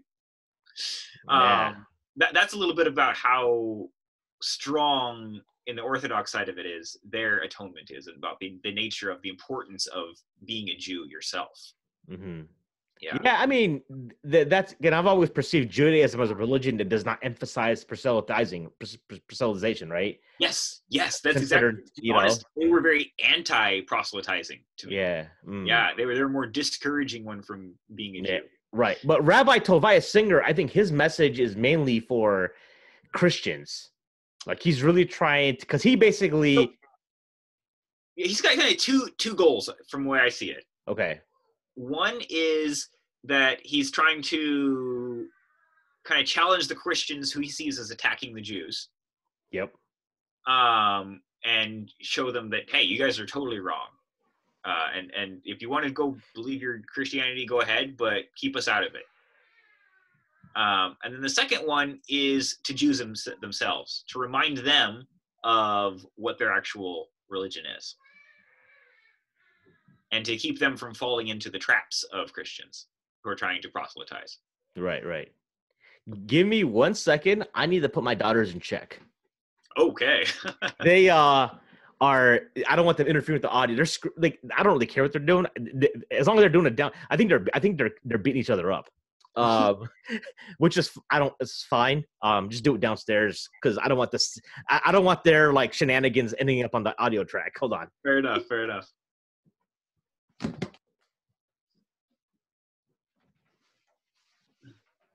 guys do it downstairs. You make too much noise. Or at least let me close the door. How about I close the door? Not quick. I'll close the door, and you guys can keep going wherever you want.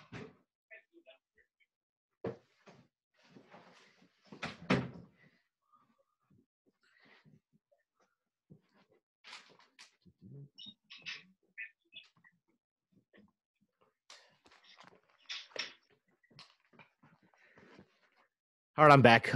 Negotiating with a 2-year-old doesn't really work. It's a challenge. Yeah. I mean, no, she was like, I was like, can you go downstairs? She's like, but we're playing. I was like, all right, I'll just close the door.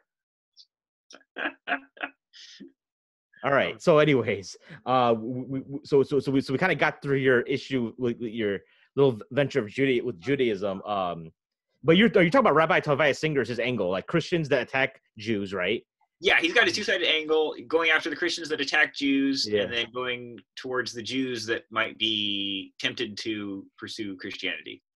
I see. Okay. Yeah, that's actually his most important one, because as a Jew, that role for him is so important and necessary in his religion, because the Jew is the chosen one of God. The Jew is basically the Messiah from his perspective. Okay. And so if that Jew is straying away from his responsibility and turning to another religion, then that's a serious issue. I see. Yeah. Is he someone that would be considered like Orthodox?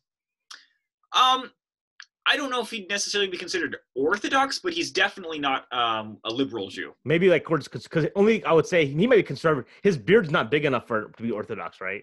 Yeah, he's probably would. I think be conservative would be how he would be called. Yeah. I got you. All right, cool. So like, at what point does this whole like Islam thing pop in your radar?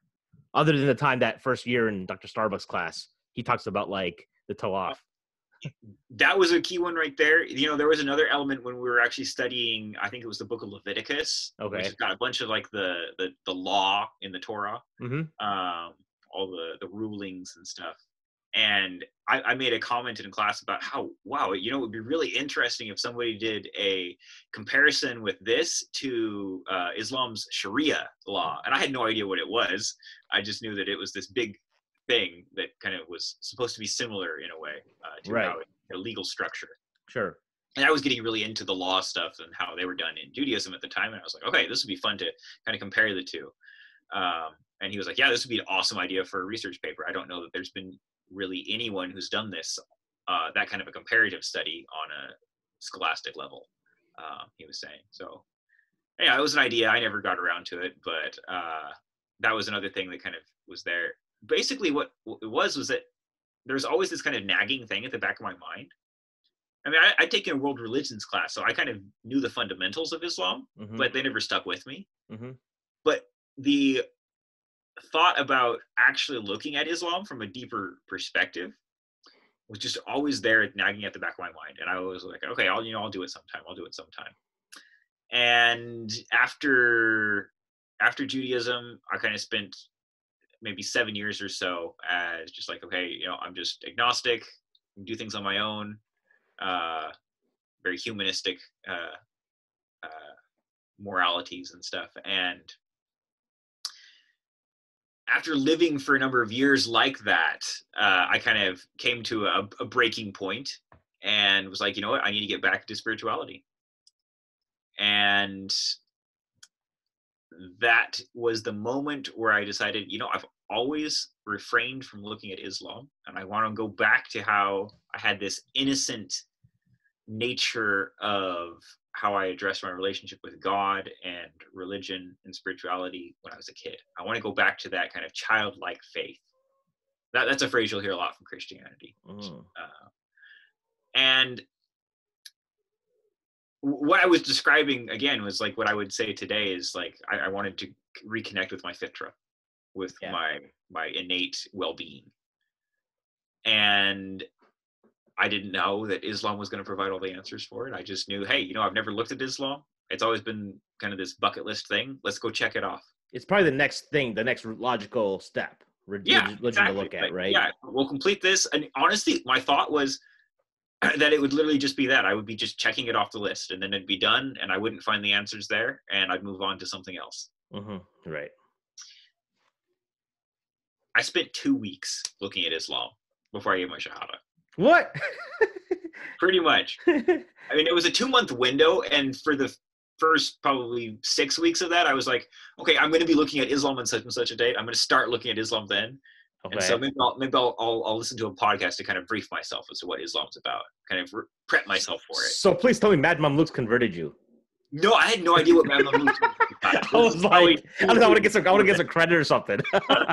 Nah, again, I was like, no. No, Anyway. actually, we're talking about this idea of the relationship with God Yeah. and the nature of God being love and mercy. Okay. I don't know if you're familiar with Professor William Chittick. I have one of his books on Sufism sitting on that I picked up at like a discount bookstore. Yeah. I was listening to a Chittick lecture from the 80s on the nature of Allah, subhanahu wa ta'ala, as Ar-Rahman, Ar-Rahim. Yeah. And it totally blew my mind because what he was talking about was the exact same things I'd heard from the rabbis I'd studied with in Seattle. Yep. And and Professor Starbuck at Whitworth. Okay. The language he was using, Rahman, Yeah. in Hebrew, that's Rahum. Mm-hmm. And it's listed in the Torah a number of times as not necessarily a name for God, but certainly his most divine quality. Okay. The language used in between, I mean, Arabic and Hebrew are basically the same language. They're just pretty much different dialects that have kind of evolved into different languages over time. Yeah. But they're basically the same thing. The grammar is nearly identical. The root structures are nearly identical in meanings. To see those parallels so early on, and Chittick just pointed it out plain as day in that lecture. And that was one of the things just was like, whoa, this is answering all my questions. And everything was so simple and clear in how he was explaining about Islam that, like, just our Al-Qaeda, the creeds, were just, they made sense on an easy, simple level. That the nature, the structure of Judaism and Christianity just complicated things too much.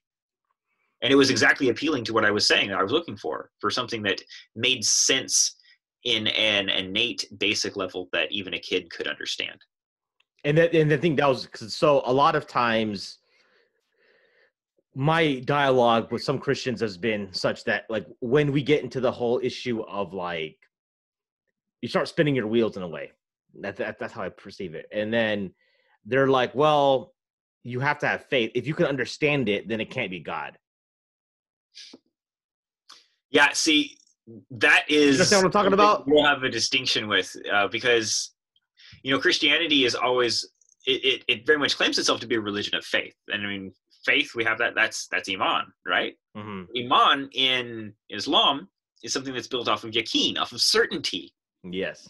We have levels of certainty, of course, right? Ilm al-yaqeen, ayn al-yaqeen, haqq al-yaqeen, as Ghazali puts it. But certainty is something that a Christian does not have. There's always an element of doubt in the religion that has to be there at its nature for it to be their understanding of faith. Interesting. Oh, wow. That's funny because even in their understanding of it, and if you actually talk to a Christian who's probably more knowledgeable, they'll understand, because in letters of, like, Paul in the New Testament, he actually says that we have to have certainty. We have to be certain about these things. But that's not how it's practiced today. It's always practiced as something that, well, no, you just have to believe. You just have to believe. That's how kind of maybe pop Christianity is today. Right. So Chittick, is he still alive? Oh, yeah. He's getting up there, but he's not Muslim, is he? No, he is. He is Muslim. Yeah. Oh, really? Okay. He doesn't talk about his conversion story at all, but yeah, he's Muslim. I need to get him on the show. I need to find him. So there's a lot of old timers that I want to reach out to before they pass away. Yeah. Dude, yeah. I've got a couple brothers here in Portland that are converts out of nation. Yeah. Back in the 60s. Yeah. Or was it 50s even? I forget. Anyhow, subhanAllah. I do. We have here in Portland the oldest running radio Dawa program, I think, on the West Coast. Okay. That's been playing on the local independent radio airwaves for over 40 years. and they've been the team that's been running it, and they got me on board about 6 months ago to help out with it, and I've been pretty much running it during the quarantine here. Sure. But the brothers that are on it, subhanAllah, they are absolutely amazing. One of the brothers, brother Omar, I think he was a bodyguard for Malcolm X back in the day for a while. Yeah. Yeah. There's real history that just exists in precious gems that are just in our communities everywhere.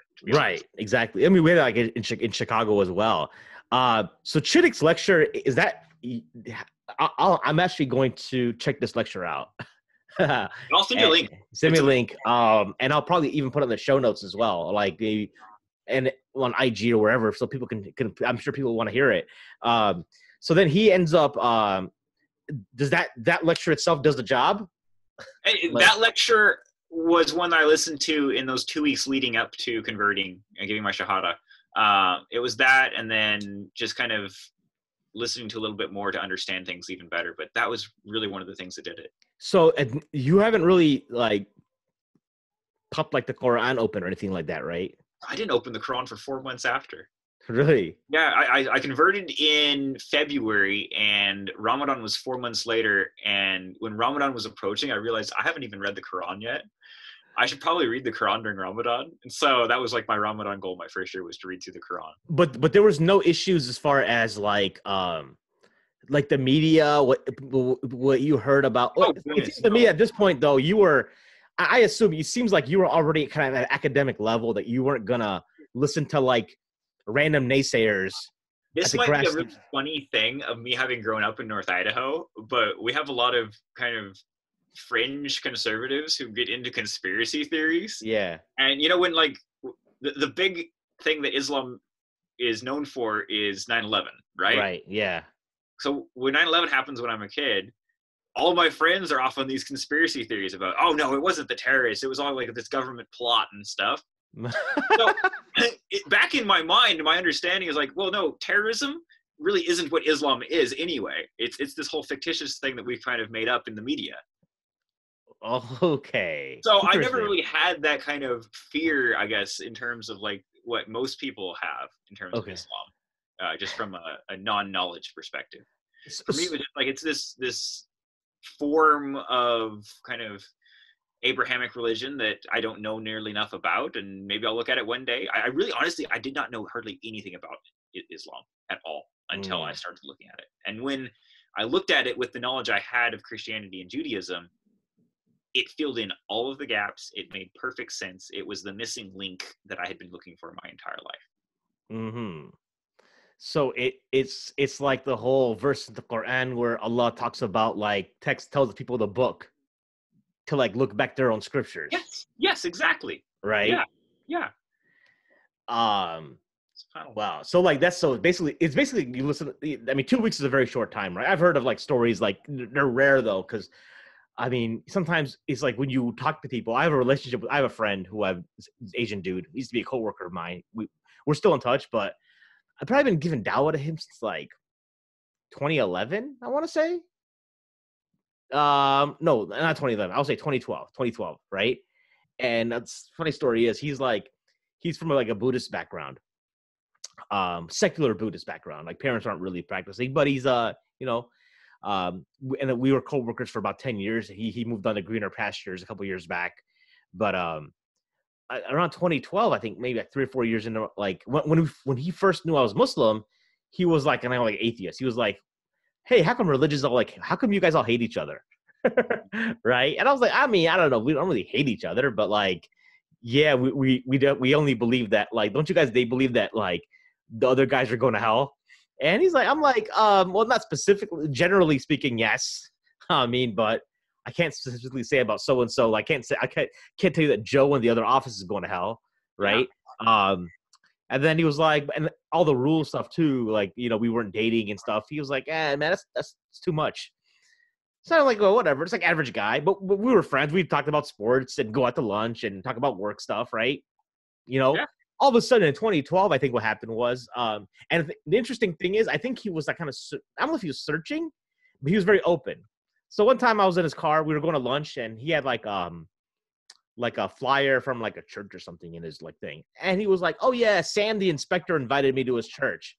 because like he was, I think what was going on is that there were a lot of people like targeting him for, like proselytization, right? Christians at the workplace, right? So he had like random stuff, and they were and he's not gonna say no. And so I was like, oh, that's interesting. I never pushed beyond that, right? So all of a sudden, one day at work, he comes up to me. He's like, "Hey, man, I was looking up like Islam on Wikipedia or something." He's looking up the prophets, I think. And he's like, "Man, you and Christianity, you guys got like the same characters." and I'm like, "Yeah." And he's like, oh, he's like his mind was like blown by it, right? I guess he thought Islam was a foreign thing, maybe some brown Arab religion. Yeah. Who knows?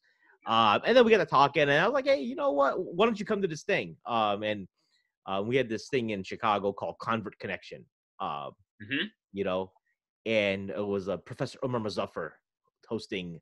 He would give like the round table, and there would either be like 90% of the 95% of the crowd were either converts or like people like interested in Islam. So very few like born like lifers, as you would say it, right? Like myself. So me and my wife show up, I go because I'm introduced. And my friend's like, "Yeah, I really liked it. It was like open. It was like not what I expected." He kept coming a few times, but he's never been able to like get over the fact that for Asian folks, there is no meal without pork. So I tell him, "Yo, dude, like, listen, man, just become a pork-eating Muslim. It's all good." Like, it's all good. And he's like, "But isn't that like hypocrite?" Because his whole thing is, and like, it's amazing how he gets this point, right? That a lot of Muslims don't get. Muslim or Islam means submission to the will of God, right? So then, sometimes I would tell him, he would always tell me, he's like, "Mahin, I don't understand how anyone can be like a non-practicing Muslim. That doesn't make any sense." And his point of view, it's an oxymoron, right? It's like I'm non-practicing my submission to the will of God. Like, what does that even mean? Yeah. As Yusuf Estes would say, it's like saying a farmer who doesn't farm. Like, I'm a farmer, but I don't farm. Yep. Right. So that's kind of where he struggles, because he says, so his hang-up seems to be that like, if I willingly eat pork, right, then I would be a hypocrite. You understand what I'm saying? Yeah. Oh yeah. Even though I think he believes in every tenet, as far as even though a lot of stuff he hasn't understood it right, but I think at a basic level. And one thing he always tells me is like, man, number one is like, I go to y'all spaces, and number one is, and like, he's like, within other religions, it would be like one demographic. It would be like only like let's say a Korean church or a black church or Buddhist temples, only like certain demographic. You go to a mosque, it's like everybody, like the entire universe, the entire globe is there, right? Yeah. Right. Now, granted, all mosques, like, I'll be honest, the places I took him were those kind of places. I didn't take him to like the Desi Mosque or like the Arab Mosque, right? But I think he would see this like big diversity that was like all these people, no matter what their background, like Asian, Latino, black, white, Arab, like all in the same thing. You know what I'm saying? So yeah, it was just like, but I'm like, but anyways, so it's like 2012. It's like been 7-8 years I'm talking to this guy, and like, and I always keep in my prayers and stuff, because I think guidance is always from Allah. But like, for you, it's just 2 weeks. That's wild. That just like happened like that quick. But like, where'd you find Muslims? Like, how do you even know how to convert? Online. To be honest, I didn't go to a masjid for nearly 11 months. Okay. I didn't meet another Muslim here in Portland for nearly 11 months. My entire relationship with Islam was a very personal, internal one. It was, I got connected with a couple brothers in Turkey and in the UK online within about my first few months. Okay. And they were kind of my source and connection to any type of guidance and scholarship in the religion. And I mean, I'm still in touch with them. They're amazing brothers today. How did you find them? Like, what year is this, by the way? Can you tell us what year? Sorry? 2017. Okay. Yeah. So yeah. So how do you even find these guys? Like go on Facebook group or something, or? No, honestly, I didn't use Facebook at all. I mean, my 2-week search was quickly discovering that if you go to Google and type in Islam, you're going to find a lot of the stuff from non-Muslims very anti-Islamically written. Right. So I kind of discovered quite easily that if I wanted to find something actually from a Muslim, I'd have to dig deeper. And since my background in Christianity and Judaism was a bit of a scholastic one, I was like, okay, well, let's start looking at universities. And that's how I came across Chittick. He's a professor back east, New York, I think, or DC, I forget. So I found Chittick, Sayyid Hussein Nasser, a couple others in that vein of more kind of the intellectual, but kind of bridging the gap as well, because they weren't necessarily looking like they were Muslim necessarily. They weren't wearing the thobe or anything like that in the kufi. They were dressed in a suit and teaching at American universities. Yeah. So that was kind of an easy way for me to find answers about Islam that worked. And then from that, honestly, the brothers in Turkey I got connected with via some friends, and the brothers in the UK I found via just typing Islam on Apple Podcasts app. Okay. And finding a podcast from a brother over there who was doing some tafsir Quran. Oh, really? Okay. Yeah. I always get scared whenever somebody says they're meeting Muslims in the UK. Just because of the baggage. Like you are literally like flipping a coin.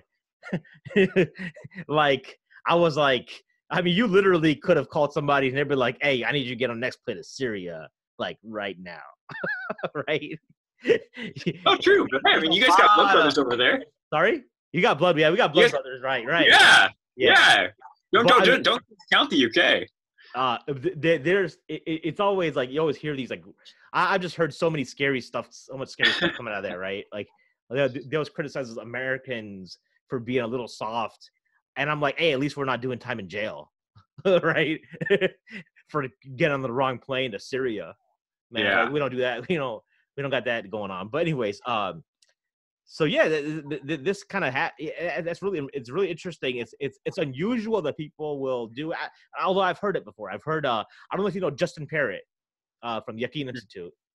Mm-hmm. Justin is an old friend of mine, actually. I've known Justin for pretty much the entire time he's been Muslim, and if I remember his story, is that he found out, and he comes from a family of pastors, and he found out about Islam, I think, through self-study, and then showed up at the mosque willing to convert, and he didn't know anybody. Yeah. You know what I mean? And he took it. But you took your shahada like over the phone with somebody then? Yeah, online. Yeah. Okay, online. I gotcha. Yeah. So let me ask you. There's a couple more points I want to get to before we wrap this thing up. You mentioned a little bit. When we talk about New Testament, you're saying Injil, like you're familiar with Dr. Ali Atayi's perspective.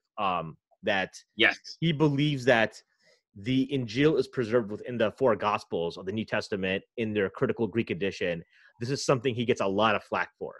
I think his perspective is a little bit more nuanced than that. Okay. So the Injil as preserved, I mean, that's ultimately the source. See, the thing that he highlights is that the Injil that was present in Arabia at the time wasn't the Injil that we have today. Correct. Okay. It was the Diatessaron, Tracian, right, which ultimately traces back to what we still have today. But there's kind of this chain. I mean, like, even if you're looking at that, if you've watched Dr. Atai's kind of, it's a 12-part lecture he has up on YouTube, I think, on the Bible from a Muslim from a Muslim perspective or something like that. Yeah, I'm familiar with that. Yeah, he kind of goes into some of the roots of the origins of the Injil. and stuff. And the basic is that there's the Gospel of Mark, from which Matthew or Luke come from. John's its own existing thing. We don't know all of its origin. Yeah. But Mark, and then another gospel which we don't have, which has been titled Q. Yeah. And Q is one that Ehrman talks about a lot. So the Mark Q story, this whole history, anyhow, basically these four, Trajan took them, made the one synthesis gospel called the Diatessaron, which is very likely what Waraka ben Nasr was reading because of Hadija right during the Prophet Sallallahu. Okay. So would you say, because I've heard, like, I was talking, Mort, I was on Mort's show like a month ago. We were talking about it because Mort used to be into like this debate stuff. So I asked him about this because this Ali Ataya's argument makes a lot of sense. But like people, and I still can't grasp why people get so upset about it. Because people really got upset about it. That show gave us the most flack ever, right? But anyways, go back to it. I was talking about Mort. Mort's like, well, he believed that the Nestorian Christians had their Injil, and the Quran is addressing the Christians of a place called Najran in Arabia. That's where the Christians were. And he's like, that Injil is what they like. That's the Injil that the Quran is referring to, and that was a gospel that was either the Nestorians or not Ebionites. I think it was Nestorian. I think he meant Nestorians, and they were expelled. And he's like, by that point in time, they would have been expelled from the Roman Empire for having like heretical beliefs according to like the Proto-Orthodox Creed, right? Yeah. So that argument made sense too, right? It comes up a lot in debates because Dr. James White, usually this is a point he like hammers, right? He's like, why you guys say the Injil? Because he usually debates. I don't believe he's ever debated Ali Atayi. At least not. No. They should never debate. They should. They're not on the same class of scholarship. And why would you say that? James White he has an idea of the Greek. He doesn't understand the Hebrew hardly at all, unfortunately. But the main thing is that their level of understanding in terms of theology is so different. White doesn't understand the theology of Islam. Whereas Atai, he understands Islam, and he understands Judaism, and he understands Christianity. So he's more of a polymath than White is. Well, what does White think Islam is then? I've always thought he did understand it, at least on our terms. To be honest, he understands it better than most people do, but he doesn't understand it really at its core. Which is what? Like, can you give an example? Can you like this is an interesting like little segue here that I want to. Yeah, no, this is good. And honestly, I haven't listened to enough White recently to fully understand this, but the main thing that most Christians from his perspective see about Islam is that they see Islam as what they would call a works-based religion, that we have to do things. We have to be following the Sharia in order to do stuff. And White, from my understanding, if I remember correctly, is very much of that perspective, which is coming from a misunderstanding of Islamic Aqidah. The fundamentals of our creed is that, and ultimately this whole nature of the topic that we're addressing of how does one rectify their relationship? How does one have the relationship with God, with Allah subhanahu wa ta'ala? Right. And that ultimately is one that comes through rahmah, through mercy. It's one that pre-exists. It's a primordial relationship. Right. And it's not something that anyone has to do to have access to. Right. Yeah, that's I got you. The key thing. And that's not something that he understands about Islam yet, from my understanding. So his I think most Muslims are pretty like cool with him because he's not a douchebag like a lot of other like debaters in a sense. Yeah, no, that's true. He's got some good class to him, but to be honest, to compare him to the level that Atai is at, they're not equals. So it wouldn't be so he debated like Adnan Rashid from IERA. He'll debate like Bassam Zawadi. But those. What would be awesome to see would be to see White versus what's the brother from the UK? Hamza Sortsis? Sorsis, or there's another one I'm thinking of. Who specifically works The one who went up against David Wood a few years ago. Oh, Mohammed Hijab. Hijab, yes. Yeah. Hijab and White, that would be a good one to see right there. Because it's probably a same skill, you know. Yeah, I've heard people critique Dr. White's like PhD pedigree, right? Like, yeah, you know, like where he got his PhD from and all that kind of stuff is kind of like. No, he has a qualified PhD. Okay. And you could compare that it's equally qualified to like Atai's PhD, but Atai has a broader diversity to his. Like I said, when you're talking about someone who's more focused on a particular versus someone who has studied particulars about many different things, Atai is one who would be considered a polymath. I got you. Okay. Right. So like, anyways, so you get into what was I saying? Oh, so like this whole issue. So White, one of the arguments he uses, and a lot of people, even when I released the Airman podcast, a bunch of like one guy from Calling Christians showed up, because what happened was I shared it, and then Calling Christians, Ijaz Ahmed, they shared the post, and one of the Christians that follow their page showed up on my page and was like arguing the whole point of like, hey, well, the Quran, why does the Quran tell you to refer to a corrupted book if you believe the Injil is corrupted, right? Yeah. And look, we have different opinions within our religion about that. Right. That's the thing. Yeah. That's the thing that a lot of Muslims forget, I think, is that we have multiple perspectives, scholarly perspectives in the religion. Mm. They're equally valid. Mm. And to be honest, in order to have successful dialogue, we should take the most merciful of those opinions for that dialogue. Right. And so what happened, but for some people, I think what happens is they built their entire apologetic methodology on deconstructing textual evidence. Like that called encourage, like Ijaz of that. Because we did the follow, you remember we did the Dr. Atai 1 week, we had Ijaz on the next week, right? Yep. And Ijaz, so I was listening to, they had some, EF Dawa had something going on, historicity of the crucifixion, right? And so he had some guy on, and they were talking about like, the guy was quoting Corinthians as a proof for the resurrection, for the crucifixion or resurrection, I think it was.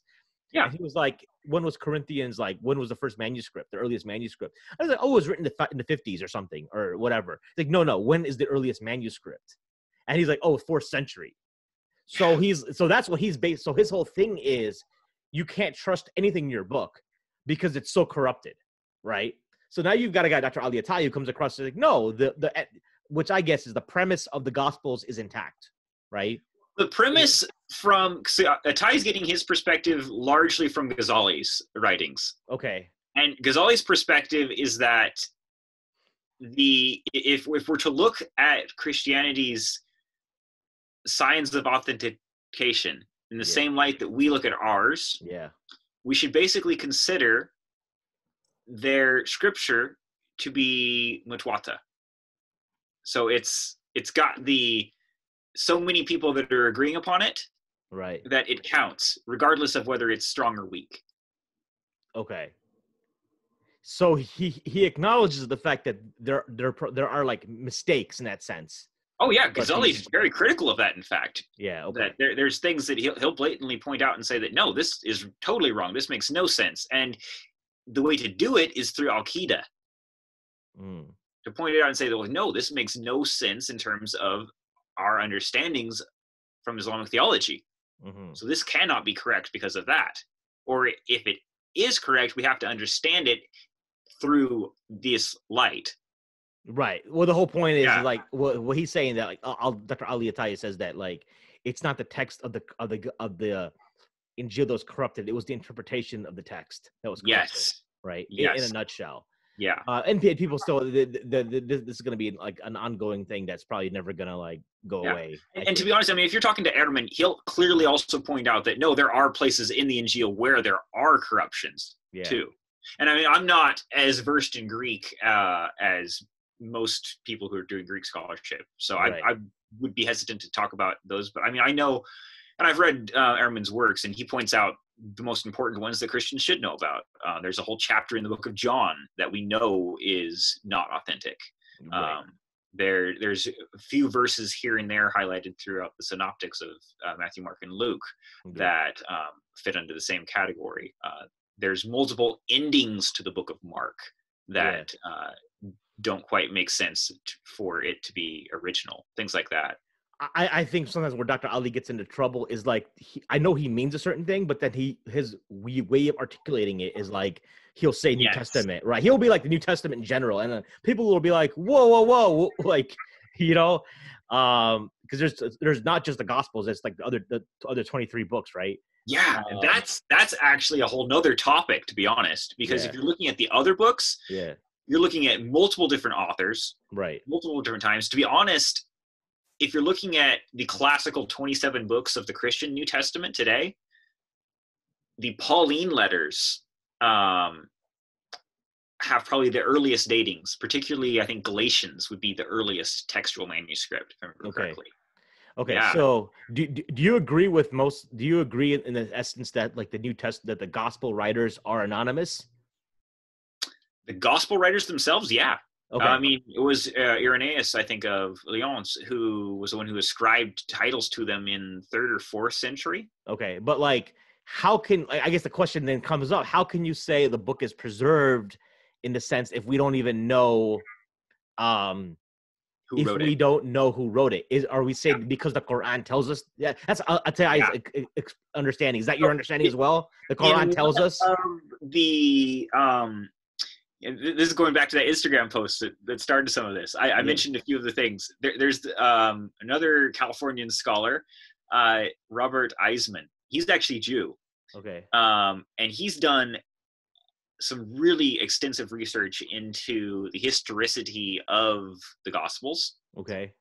One of the things that he points out is that Matthew and Luke particularly, have elements in them that seem to be pointing at revisionist history, particularly from what would be called the Flavian perspective. And this is an important thing to note, is that so during this time, 1st century Palestine, the most important Jew of the time that we know the most about is James, the brother of Jesus. Okay. More is known about him than any other Jew from that era. The second most is a historian named Josephus. Josephus was a Jew who betrayed Judaism to side with Rome during the wars that ended basically the Jewish state, Jewish pseudo-independent state at the time. That's culminating around the fall of Jerusalem in 70 AD. Josephus basically buddied up with the emperor, the Flavian dynasty there, and tried to convince them that the emperor, this would have been,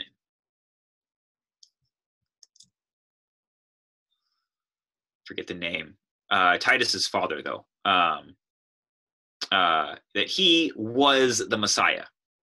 And so he started trying to explain, because messianism, this idea that the savior of the Jewish state would arise, was very common and had been for about 3 centuries in Palestine at the time. And so he takes this kind of strain and he tries to say that the emperor is the Messiah.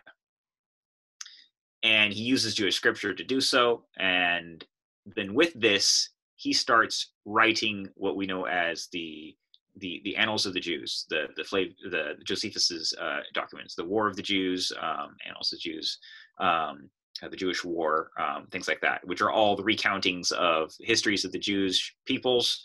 But it's very much written from a Roman perspective.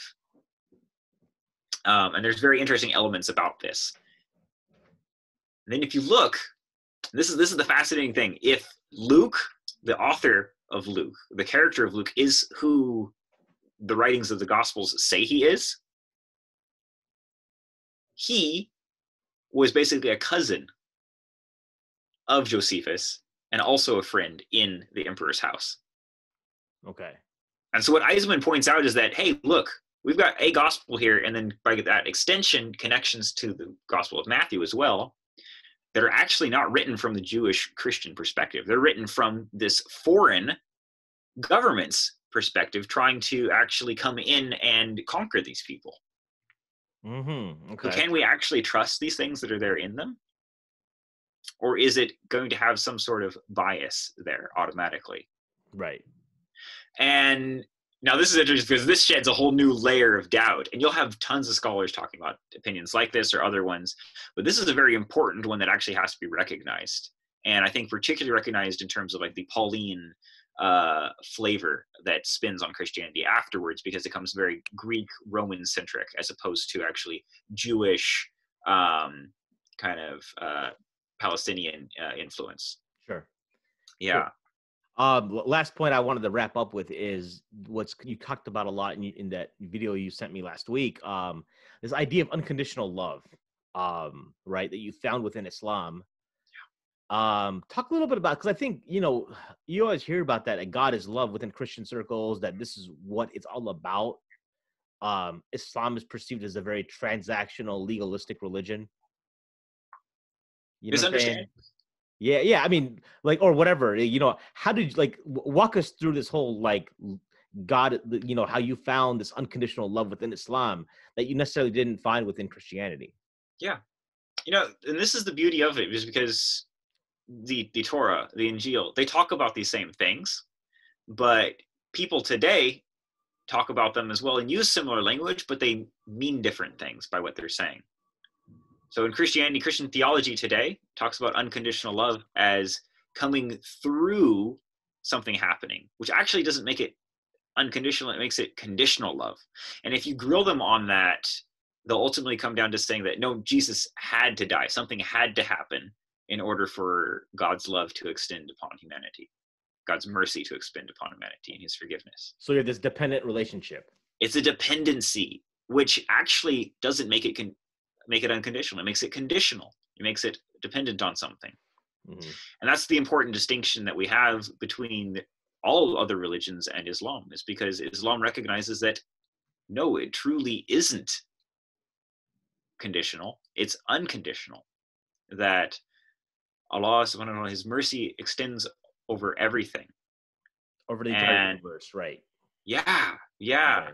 So it's a beautiful thing. And this was really what I recognize as truth from my readings of the Torah from way back when I was first studying these things at university.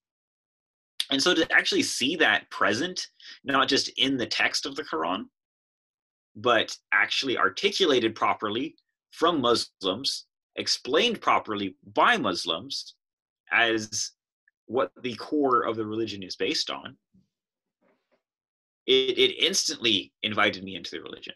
Mm-hmm. There was nothing that was shying me away from it, because I knew it was the truth. Well, what if someone said something like, well, the Shahada is a condition, right? You don't, or work like the Shahada is, so for example, like generally, if you have a Muslim and a Christian dialoguing, the Christian would say this, that, this whole love thing, it's unconditional. And the Christian and the Muslim would be like, well, you got to accept Jesus as Lord and Savior for that love to manifest, etc. Could you say the same thing about like Muslims? Like you have to be, for example, like how can you have a hellfire? Doesn't that like come into play? People that are going to hellfire, isn't the condition of the Shahada, of the testimony of accepting Islam as the true religion, like a conditional factor? Great comments. And the answer is that in a way, you could try to say there is a condition, but it's not necessarily, it's really not a condition. What you're doing in describing the Shahada is what you're doing is you're recognizing reality. And there's a beautiful hadith of the Prophet ﷺ that says, I'll paraphrase, it's on the order of, when my servant acknowledges the statement that there is no power, no might except Allah, he has submitted and become a Muslim. When you recognize and acknowledge the nature of reality, the nature of God, and that nature being that he is Ar-Rahman Ar-Rahim, the merciful, the, the completely compassionate, the all-forgiving. When you recognize the nature of God, then that's what the Shahada is. It's acknowledging, it's bearing witness of the nature of reality. Yeah. I got you. Okay. Yeah. Well, I really don't have much beyond that. We've gone for over 2 hours. My brain is about fried.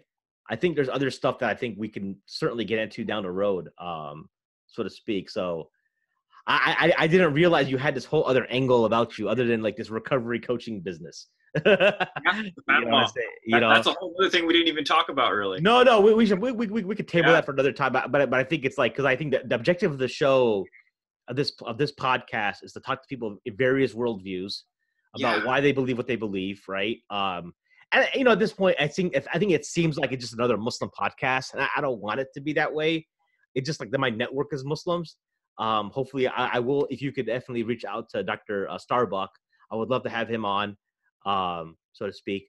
I actually was interested in getting Dr. James White on the show. I just didn't find a way to contact him, and he might be too big for me. Yeah, I think it's one of those things. He and Rabbi Singer are kind of in a whole other class in terms of like the followers. There's so many people trying to get a hold of their attention that you got to get through some sort of wall to get to them. I mean, I have a show scheduled, Doctor, with Ustad Bassam Zawadi in a few weeks. Bassam probably has access to him. And for him, I just want to know his back. You know, at the end of the day, I'm interested in knowing people's like backstories, like what experience that they had in life that has triggered like what they believe in, so to speak, right? It's more like an understanding thing, more so.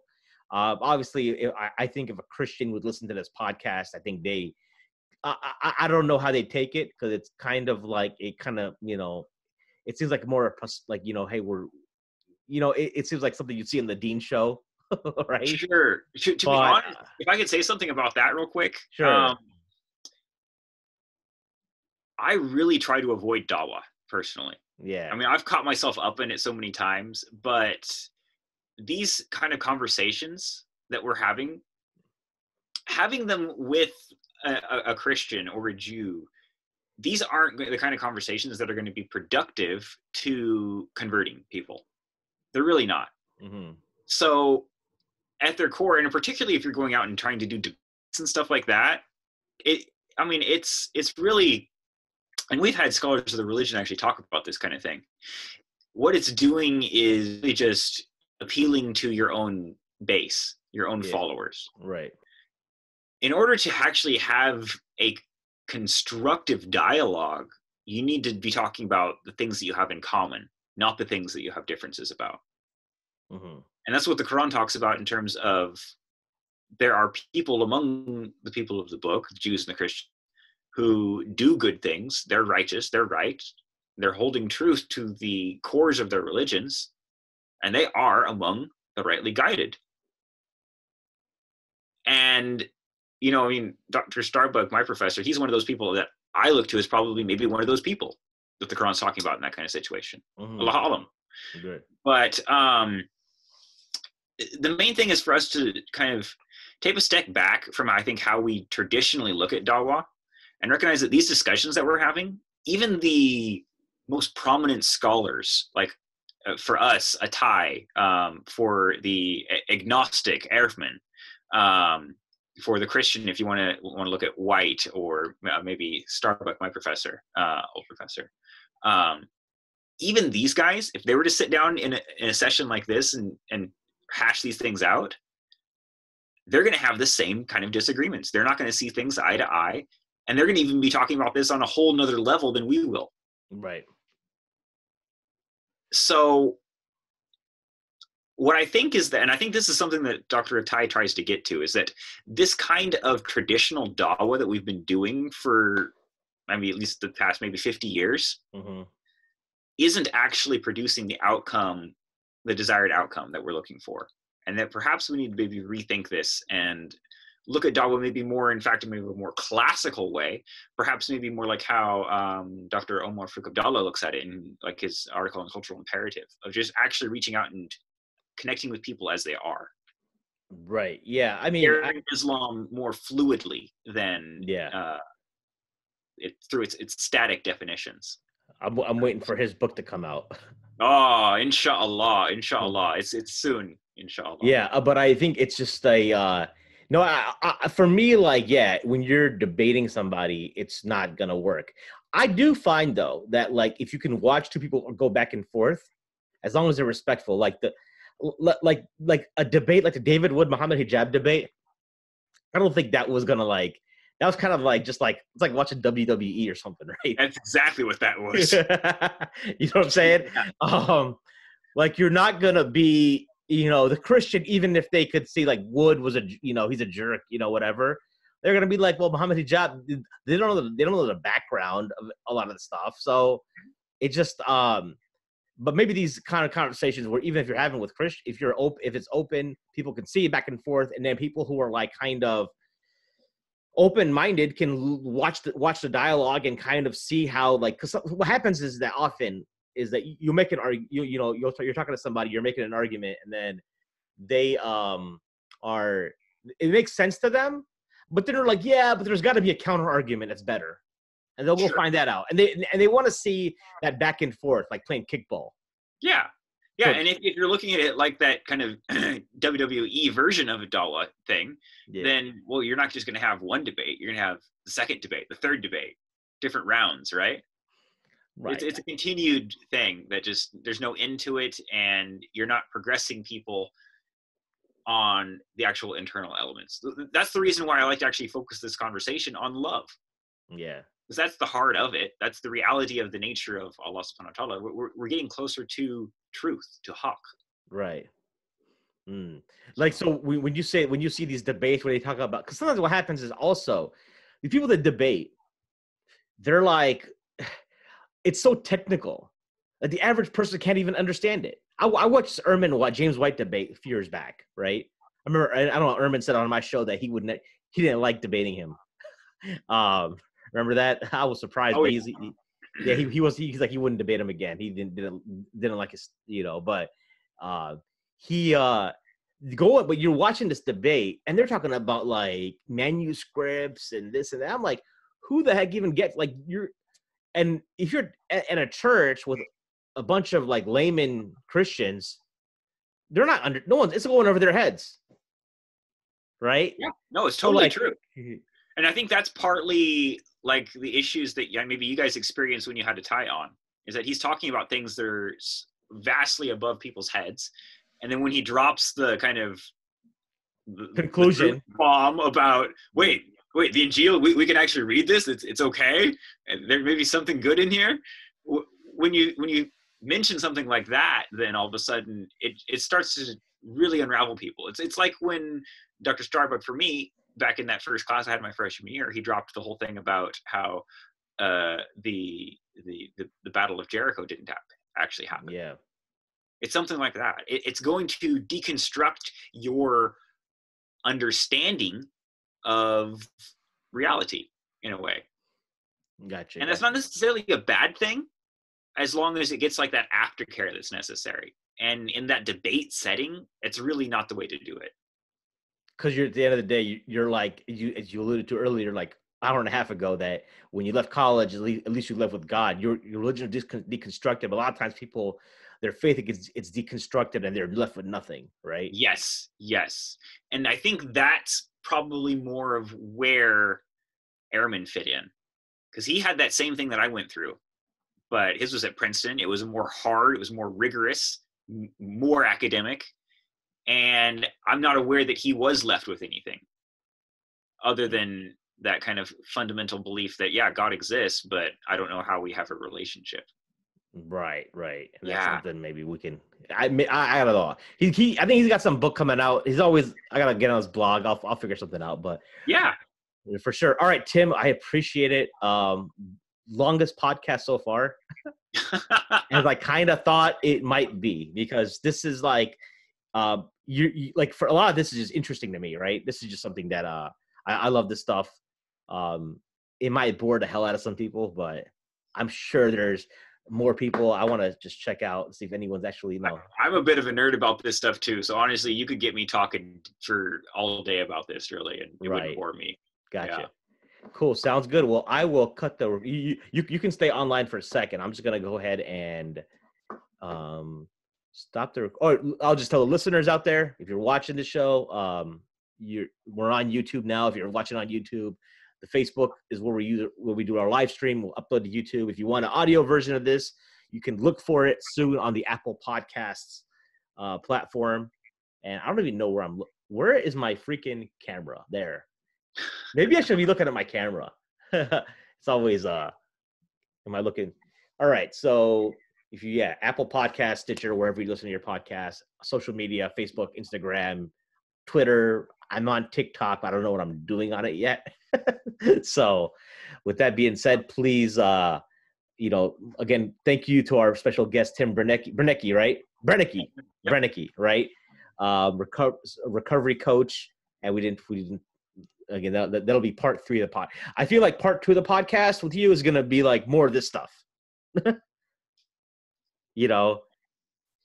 then we'll go from there. All right. So let me go ahead and pause that recording.